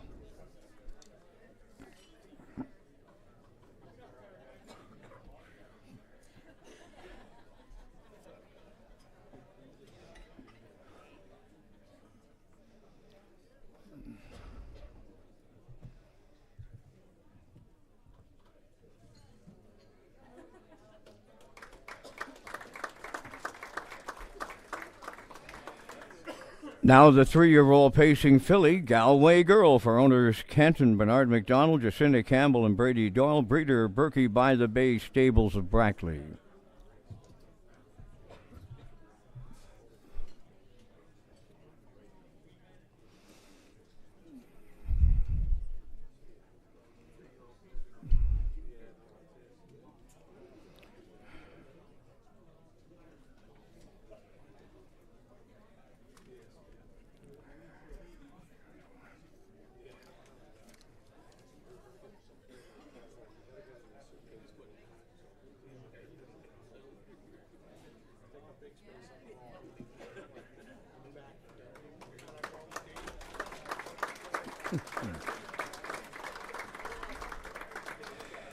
We have also been asked to present the Special Breeders' Award tonight on behalf of the Atlantic Classic Sales Committee. Tonight is the third year that the PEI Standardbred Horse Owners Association, Island Breeders Association has presented this award, and it goes to the breeder of the highest money-winning horse from the Atlantic Canadian Stakes season, and the winning breeder cannot win the award 2 years in a row. Last year's winner has been dedicated to the standardbred breeding industry here in Prince Edward Island, and the recipient proudly hails from Ellerslie, PEI. McNeil's Mills is actually the spot. It's a suburb if you didn't know of Ellerslie. He is well known for putting well-bred yearlings through the Atlantic Classic Yearling Sale, with an incredible record of his offspring making it to the races and hitting the stakes in the winner's circle all over the Maritimes. The recipient has bred horses like Tobinator, Tobin's Brownie, Philly 47, Tobin's Rebel, Tobin's Terror, Tobin's Secret, and the top money-winning horse in the 2024 Atlantic racing season, Tobin's Chester, who banked over $127,000 in maritime money last year for trainer Ashley Gamester and driver Jason Hughes. And the 2024 PEI Standardbred Breeders Association Breeder of the Year is Wendell Williams.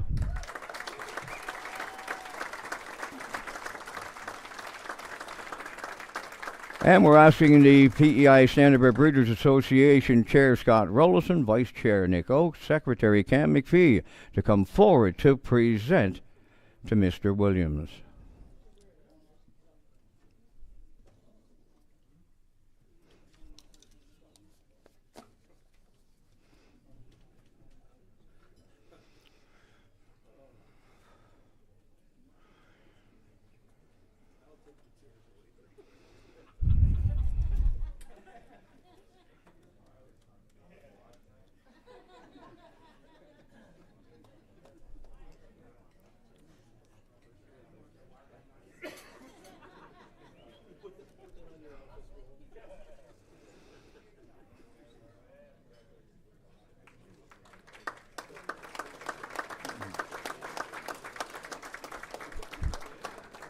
Also, ladies and gentlemen, I was notified about a benefit curling event for our own Dougie McGregor on April 19th, Crapo Curling Club. It's called short curling with no throwing, no sweeping. Kent McPhee is part of the organization team. Anybody who want to join in on that event can see Kent. Our next award is the Junior Trainer of the Year, sponsored by the Prince County Horsemen's Club. With this award, we are highlighting the dedication and passion of the younger generation in our sport. On PEI, we are fortunate to have so many young individuals who are not only enthusiastic about harness racing, but are also taking active roles in learning the skills and responsibilities of training horses. This year, the PEI Standardbred Horse Owners Association has once again partnered with the Prince County Horsemen's Club to recognize one of these outstanding young trainers. They represent the future of our industry, and their commitment to learning and growing will ensure that our sport continues to thrive. Tonight, we are proud to present the Junior Trainer Award to one of these exceptional young individuals. Could Dina Clow please come forward, representing the Prince County Horsemen's Club, to make the presentation to Junior Trainer of the Year for the 2024 racing season, Landon Campbell.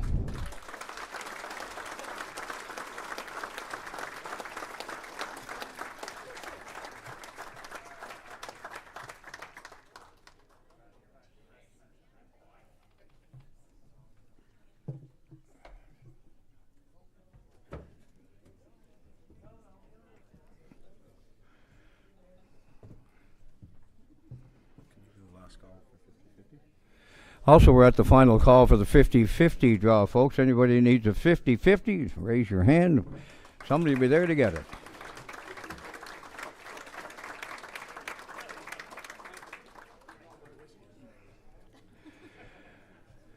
Our next award recognizes Grooms of the Year, sponsored by Stogies. Tonight we recognize two individuals who consistently go above and beyond in their care for the horses. Their work doesn't stop after the training sessions. Long hours, weekends spent jogging horses, mucking stalls, cleaning harnesses are all part of their daily routine. These grooms know their horses inside and out, and the success of those horses is a direct result of their hard work and dedication they put in every day. This year's male and female grooms of the year are Courtney McLean and Mike Gregory. Andrew Ward will make the presentation on behalf of Stogies.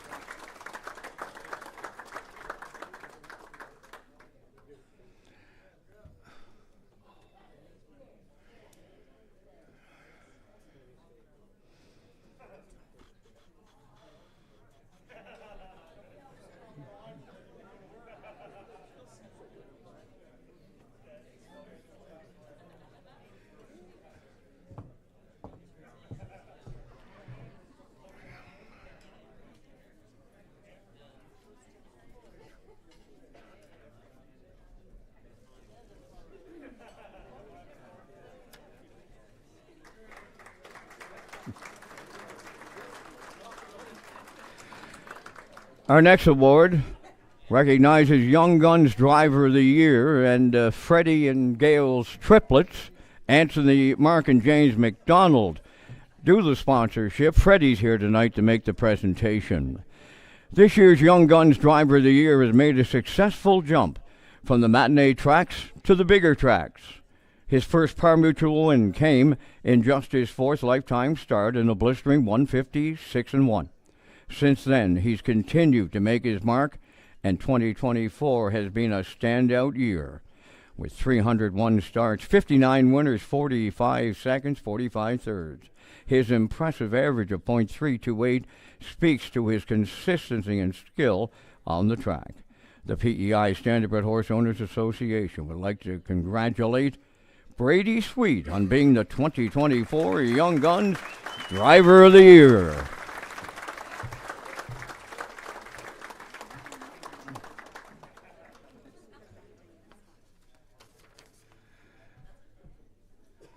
Put the glasses back on, Fred.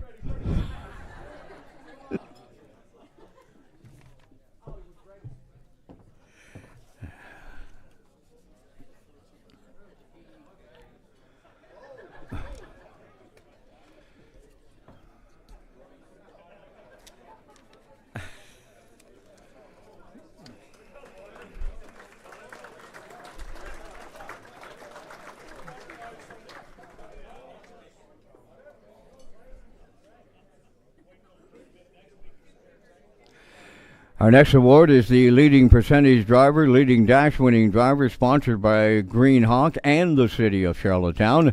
Our next two awards, the Leading Percentage Driver and the Leading Dash Winning Driver. As in recent years, the winner of these prestigious titles comes as no surprise, Mark Campbell.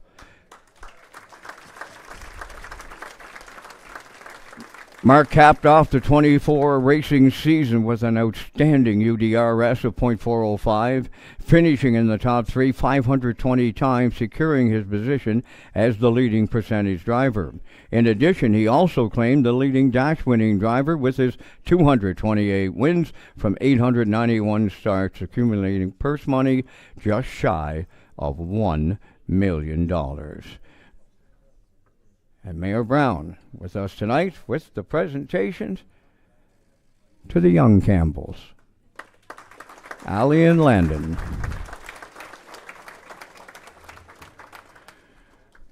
Next up, leading percentage trainer, more than 25, less than 75 starts, sponsored by Jack Keenan. This award recognizes the trainer who have smaller but consistent stables.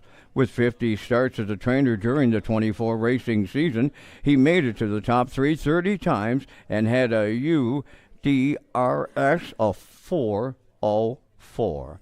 We asked Jack Keenan to make the presentation to Trevor Hicken.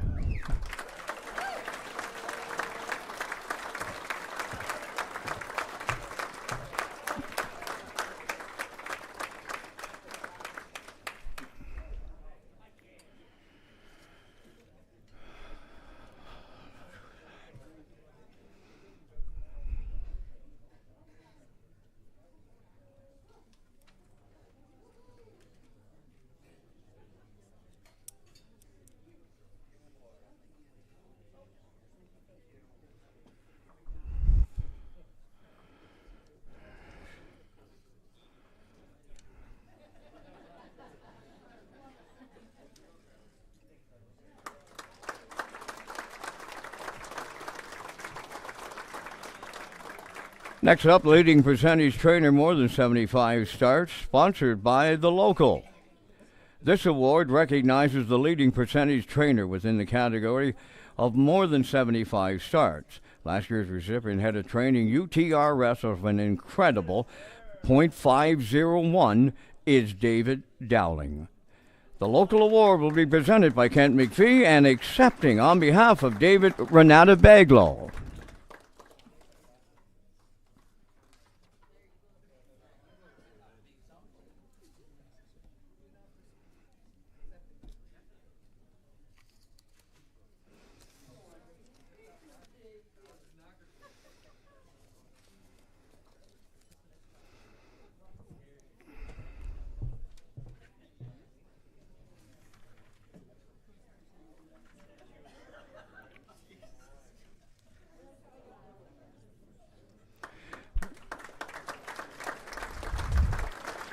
Next up, the leading dash-winning trainer, sponsored by Steel Horse Roofing, and our guest tonight, Sugar Doyle, is going to make the presentation. The winner in this category has not only continued to break records, but also shattered barriers. She is the first female in the history of the Charlottetown Driving Park to finish at the top as our leading dash-winning trainer, and she's done it so for the second year in a row.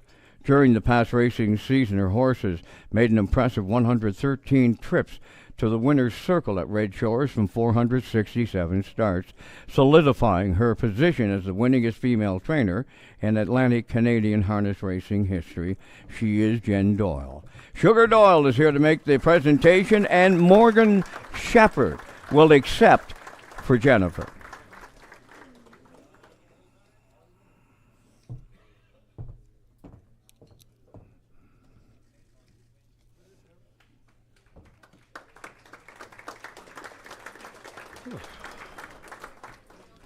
Now we have an appreciation award sponsored by the PEI Standardbred Horse Owners Association, and at this time we'd like to recognize an individual who has contributed her time and effort to benefit the industry as a whole. She knows how important the smallest details are and always seems to go above and beyond what is expected to make sure everything she is involved in runs smoothly. On behalf of the PEI Standardbred Horse Owners Association, President James Perot would like to present this year's Appreciation Award to Julie Jameson.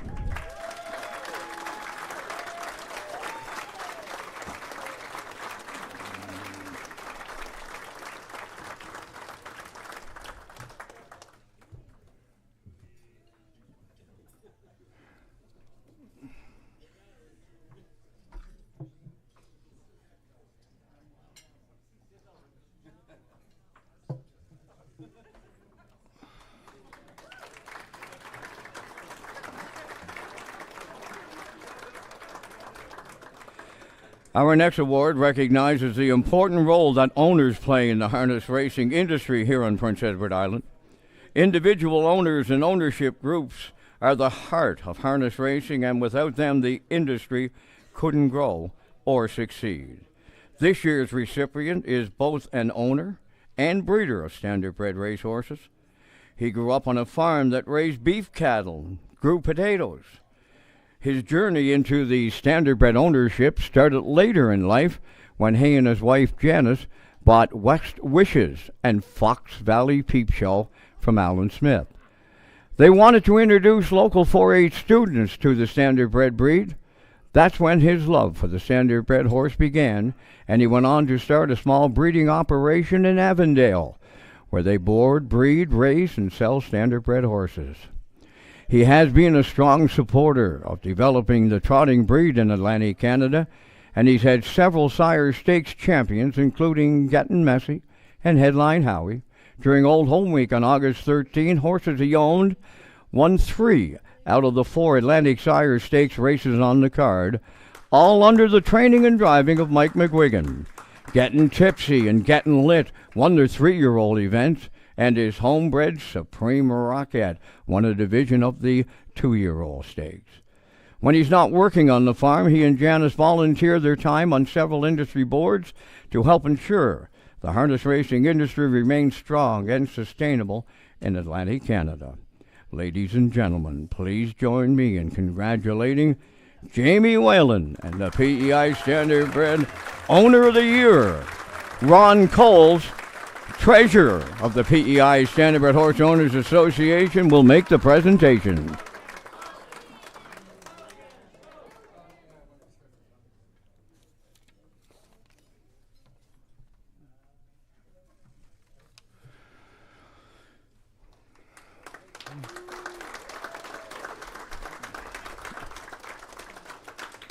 Now time for the Arnold Weeks Sportsmanship Award. This individual has operated a one-horse barn for many years out of Murray River, PEI, and in his younger days traveled across the Maritimes with 2- and 3-year-old trotters and pacers. Throughout his career, he's worn many hats, driver, trainer, and owner. While luck on the track hasn't always been in his favor, one thing is for certain. He's always had a lot of fun.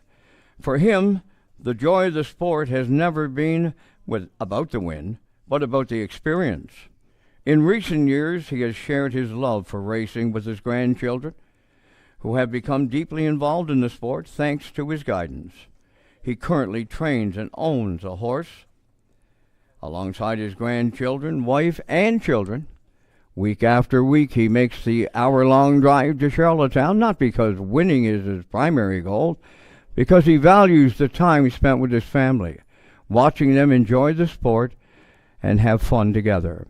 He often says that if they're having fun and making a little money along the way, that's the most important thing.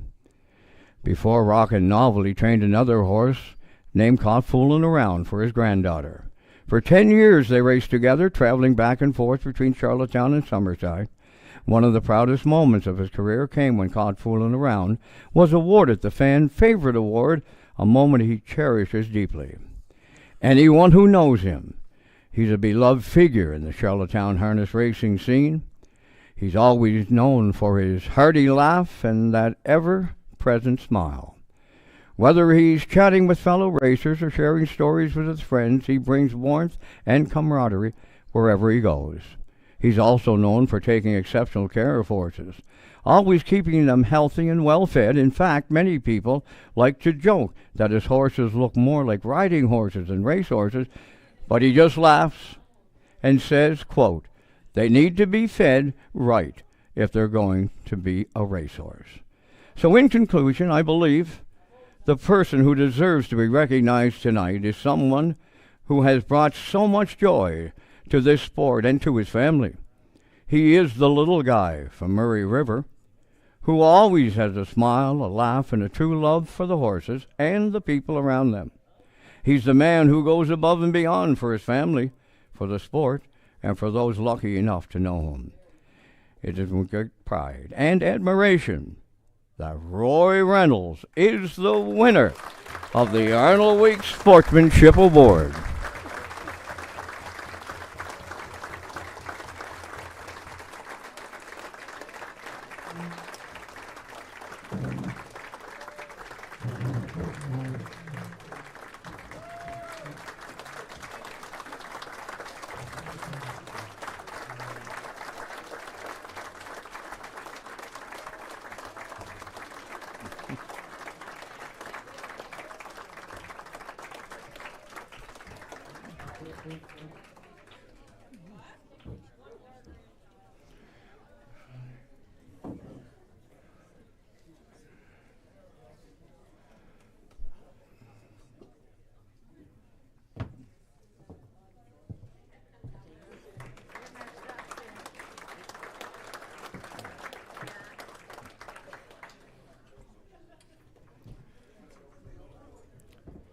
Next up is the Horseman of the Year Award, sponsored by Red Shores. A dedicated and highly respected figure in the harness racing community, he has built a reputation for excellence through the decades of hard work, skill, and commitment to the sport. His expertise as a trainer is evident in his impressive record, surpassing 600 career victories and accumulating over $2.4 million in purse earnings.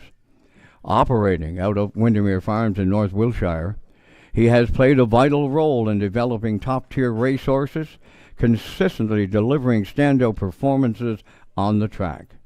His ability to train and condition winning horses was on full display at Northside Downs on August 3rd of last year, when his stable dominated, with 3 victories, 3 second-place finishes, and 1 third-place finish from 7 stakes starters. Beyond his achievements on the racetrack, he has been a strong advocate for the industry, actively participating in regulatory matters and ensuring the continued growth of the sport. His passion, leadership, and unwavering dedication make him a deserving recipient of this year's Horseman of the Year. The honor goes to Earl Watts. April Myers is with us to make the presentation.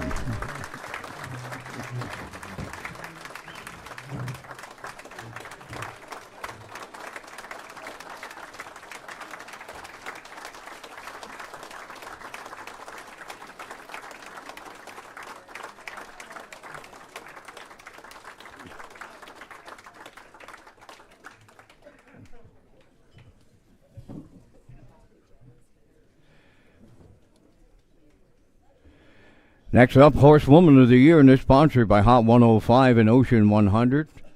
Jennifer Evans is with us tonight. She'll make the presentation. A lifelong animal lover, her journey with horses began in northern Manitoba, where she took riding lessons in Thomas. After moving to Prince Edward Island, she got her start in harness racing by paddocking for Earl Smith, caring for horses like Touch of Lightning. Her dedication to the sport only grew when she met her partner, Ronnie.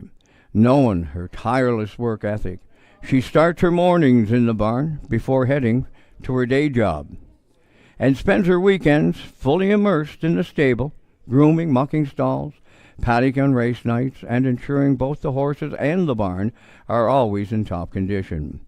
She has also spent time jogging horses, assisting with Redland yearlings at the sale, and a familiar face at Woodmere. She often checks in on the horses there as well. While she has a special place in her heart for every horse that walks through the barn, some of her favorites include P.H. Super Dave, Hamax Dragonator, Selkirk Echo, and Artners in Crime. Her dedication, care, and love for the sport make her a true horsewoman in every sense of the word. The PEI Standardbred Horse Owners Association proudly present Horsewoman of the Year Award to Bobby Joe Matheson.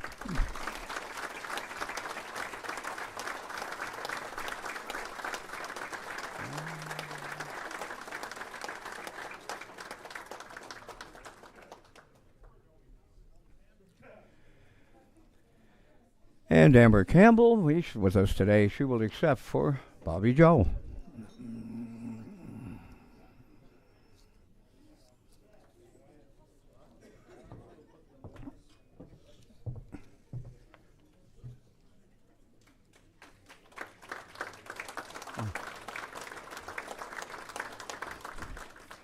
Now we arrive at the Harness Racing Industry Builders, sponsored by the PEI Harness Racing Industry Association and the PEI Standardbred Horse Owners Association. In the past year, our harness racing industry was forever changed when we lost one of our biggest and most passionate supporters, Ken Oakes, in a tragic car accident. Tonight, we would like to honor everything he has done for the industry by renaming what we consider one of our most prestigious awards after him. Kent dedicated his entire career and livelihood to harness racing and the racing industry. He was an employee of the province of Prince Edward Island, where he partnered with the provincial, regional, and national harness racing industries for more than 30 years. Over that time, he made himself available to every harness racing organization or board that needed him. He was a wealth of knowledge and was always there to write up a little something on a horseman when needed, or give you the background on how something played out into our industry's history. We are honored to rename the award going forward the Ken Oakes Industry Builders Award.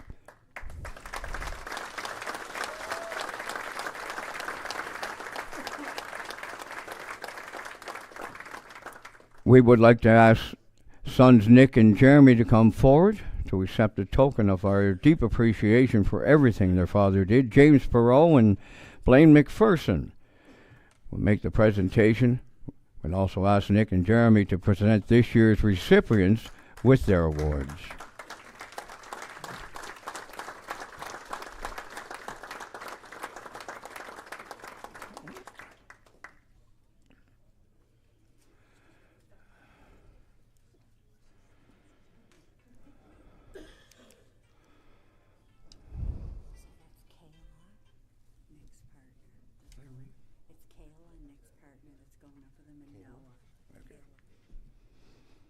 That's Kayla and Noah joining with the acceptance, and we'll make these presentations to our builders.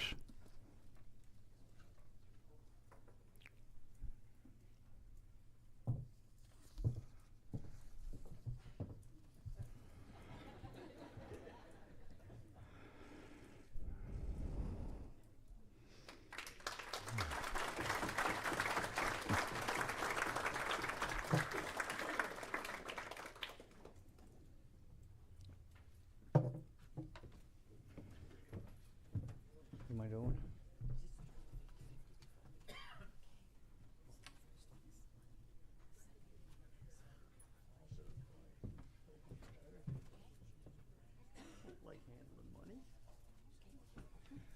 Okay, we're going to do the 50-50 thing right now, folks. For the money, and it's $355. It's A251-3559. 50-50 winning number for the money. A251-3559.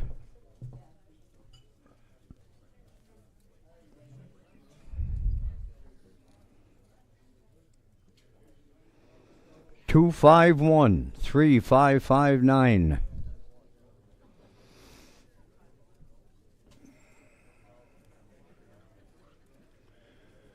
Well, we also have a couple other draws using these 50-50 tickets, folks. The second one is for a halter and a fly sheet, and it's A1475096. A1475096.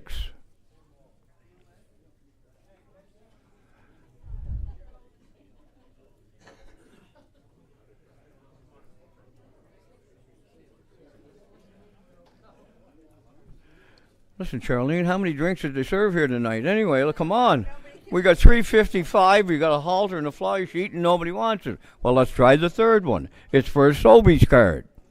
And it's A214-2070. A214-2070. I don't have any. I don't have it. Well, I think I got the three of them. Must be in the wrong room. Oh my goodness. Oh, there's Mrs. Barrio. She's won something. You on the Sobeys card?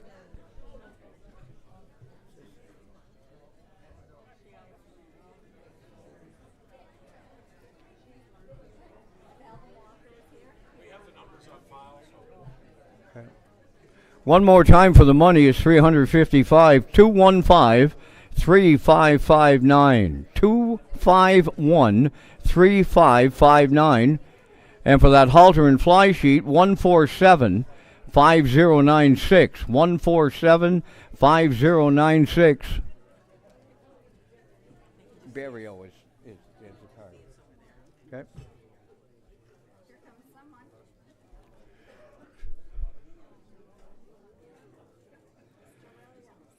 Oh. Don't run away, Gail.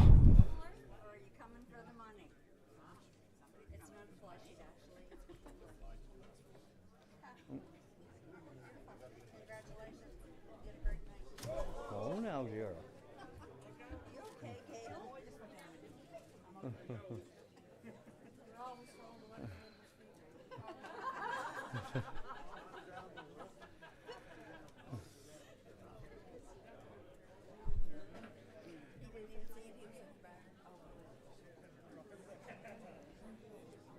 Good to go, girls?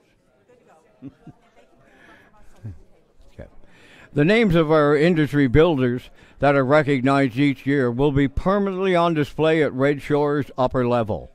The PEI Standardbred Horse Owners Association thanks Red Shores for their cooperation in providing a permanent home to display our harness racing industry builders for all to see. Those honored here tonight as harness racing industry builders come from interesting and varied backgrounds. Some from urban areas, others from rural. Some excel at developing young horses, while others have an knack for developing aged or older horses that just needed a second chance. Others distinguish themselves developing pacers, while others have earned a sterling reputation with trotters. And then there are those that have taken up the task of helping in the business side of our industry. All are needed, past and present, in order for our industry to continue to grow. As I read out the background on each of this year's recipients, I ask if you could come forward to receive your award. If anyone has the credentials to be recognized as a harness racing builder in this inductee would be that person. He started out like most of us, a fan, soon blossomed into an owner with a deep appreciation for the breeding aspect of the game. In the beginning, he could be seen at Charlottetown, usually in association with his fellow owners and breeders, Don Ling and Ewan Taylor. He bred and owned stakes winners through the years with special emphasis on stallions. In the outset, most notably, he spoke highly about the little stallion that could, AC's Dandy in the 1970s and early 80s, and Nightly Blue Chip, which he almost convinced his friend Ewan to buy. From that point onwards, besides owning horses, he was passionate about upgrading the breeding industry in not just PEI, but in Atlantic Canada. From the period from 1984 to 2024, he worked tirelessly in his role as the manager of the PEI Colt Stakes Association, while at the same time serving as the president of the Charlottetown Driving Park. In addition, he was also the founding organizer of the PEI Harness Owners Association and later the PEI Industry Association. Both groups worked passionately for the betterment of the harness racing industry.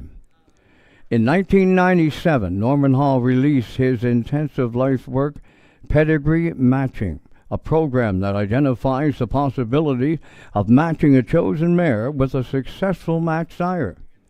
Pedigree Matching and Norman have had both at many of the biggest yearling sales in the United States and Canada and Kentucky, Harrisburg and London along the way. And his program is a tool used by many of the major farms in identifying the potential of each yearling going through the yearling sales. Closer to home, Salzburg Farms and Norman have been matching mares and stallions for years, and it's no secret that Salzburg Farm is one of the most successful breeding operations in the region and country, sending out winners at major tracks on both sides of the border.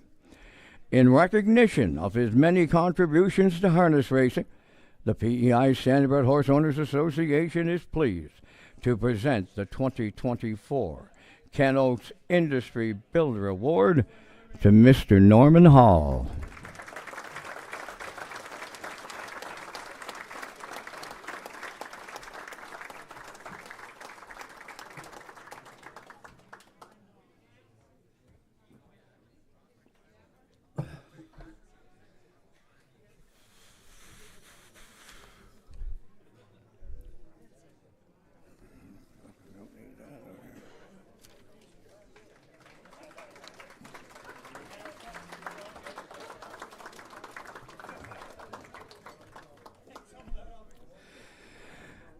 Our next recipient has had a lifelong interest in harness racing, having grown up in Kensington watching great horsemen like Tyndall and Earl Semple, who raced at the beautiful half-mile Kensington track. He went from being an avid race fan to being an owner, and from there, a top breeder. Starting with his first filly, 1970 stake champion Dancer Greenwood, he quickly went on to enjoy enormous success in the breeding industry, especially with the horses carrying the Harborview handle. Harborview Buntner, he was a Major League 2-year-old. Winning 202 flat, was the richest freshman pacer in 1984. The winner of the first Rossman Sire Stakes event and the fastest island-bred pacer at that time. He liked to call his broodmares the Ladies of Harborview. Under the Harborview name, they produced many other stakes winners such as Harborview Beamer, Charger, Jacob, plus Harborview Ann, a 2-year-old winner in 208, another 1984 stakes winner. His love for the industry also saw him step into the management side of harness racing, serving as president of the Charlottetown Driving Park and the Atlantic Standardbred Breeders Association, organizations that blossomed under his passionate leadership. In his effort to find new and interesting ways to bring harness racing information to everyone, he and his good friend Norman Hall co-hosted the first highly successful cable television show devoted entirely to harness racing. In addition to this, he also penned the Chartline column for the Atlantic Post Calls, as well as articles for Trot Magazine. In recent years, he has returned to his previous Atlantic Post Call roots with his very popular People, Horses, and History column, which highlights profiles of various horse people and horses, maritime breeding, and the history of the sport. He also volunteers with the Atlantic Breeders' Crown Memory Lane Committee that organizes the family recognition component annually. More recently, he and some of his friends jumped back into the ownership ranks, and this past summer they plucked a winless horse from Ontario, from online ranks, and watched as the 3-year-old son of Captain Crunch, T.H. Boomtown, came from the non-winners to win 7 straight and now sports a 153-3 record at Mohawk Raceway. They're looking forward to cheering him on at Red Shores again this summer. In recognition of his many contributions and continued support of harness racing, the PEI Standardbred Horse Owners Association is pleased to present the 2024 Kent Oaks Industry Builder Award to Dr. Don Ling.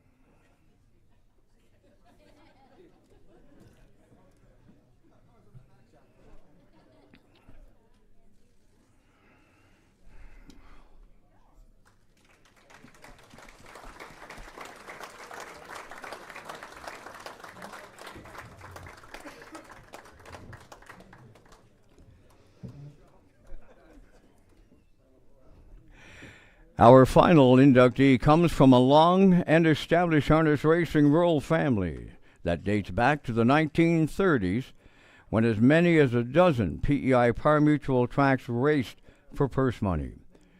He followed in the footsteps of his dad, Jack, who joined forces with Montague's Alfred Lowry, forming a successful stable. He got his first win at age 17, just a few years after the start of the Atlantic Sire Stakes. In 1973, he campaigned a large stakes-winning stable with trot standouts like Kimmy's Whim and a host of others, many carrying the Maple Leaf handle. Maple Leaf Bramble by Noble Master, 2 minutes 4/5, was an early 1980s star who went on to take his life best at Blue Bonnets. For the next 20 years, his trainer-driver won so many trot stakes races, he was regarded as Mr. Trot in Atlantic Canada, with a long string of stakes champions led by multiple stakes winner, many times CDP track record holder Maple Leaf Hawk, 156-3, who also posted multiple wins not just at Blue Bonnets for driver Bill Hicken, but at USA tracks like Pompano as well. He was also in demand as a developer of top pacers, as well as including Atlantic Sire Stakes standouts Magic Dexter, Harrods Root, Darko. No longer active in the race game as a trainer, he still maintains his love of the harness racing with occasional trips to Red Shores, Charlottetown. In addition, he follows his grandson Jack Panting when he races at Red Shores. More recently, his latest trip to Charlottetown was captured in the Atlantic Post Calls and the Eastern Graphic. Now 86, he was welcomed by many horsemen and fans, and although he's unable to be with us tonight, we will be visiting him in the very near future and present the Builders Award to Mr. Trot, Ralph Anier.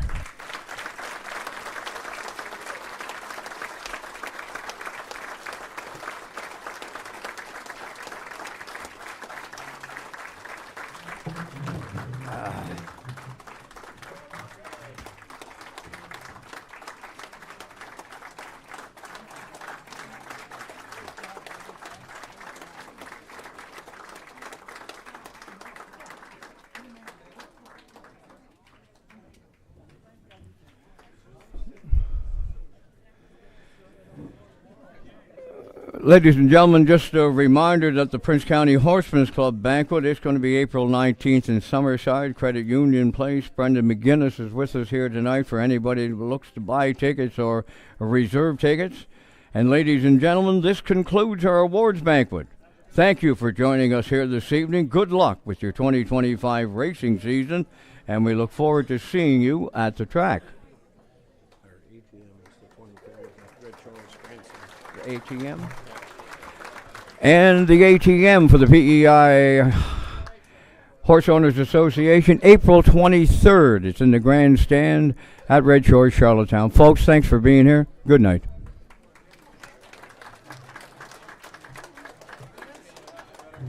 Dr. Don, congratulations. Well, you know what? Somebody get it down and I just try to read it. Whoever I wish I could take credit. Well deserving and congratulations, sir.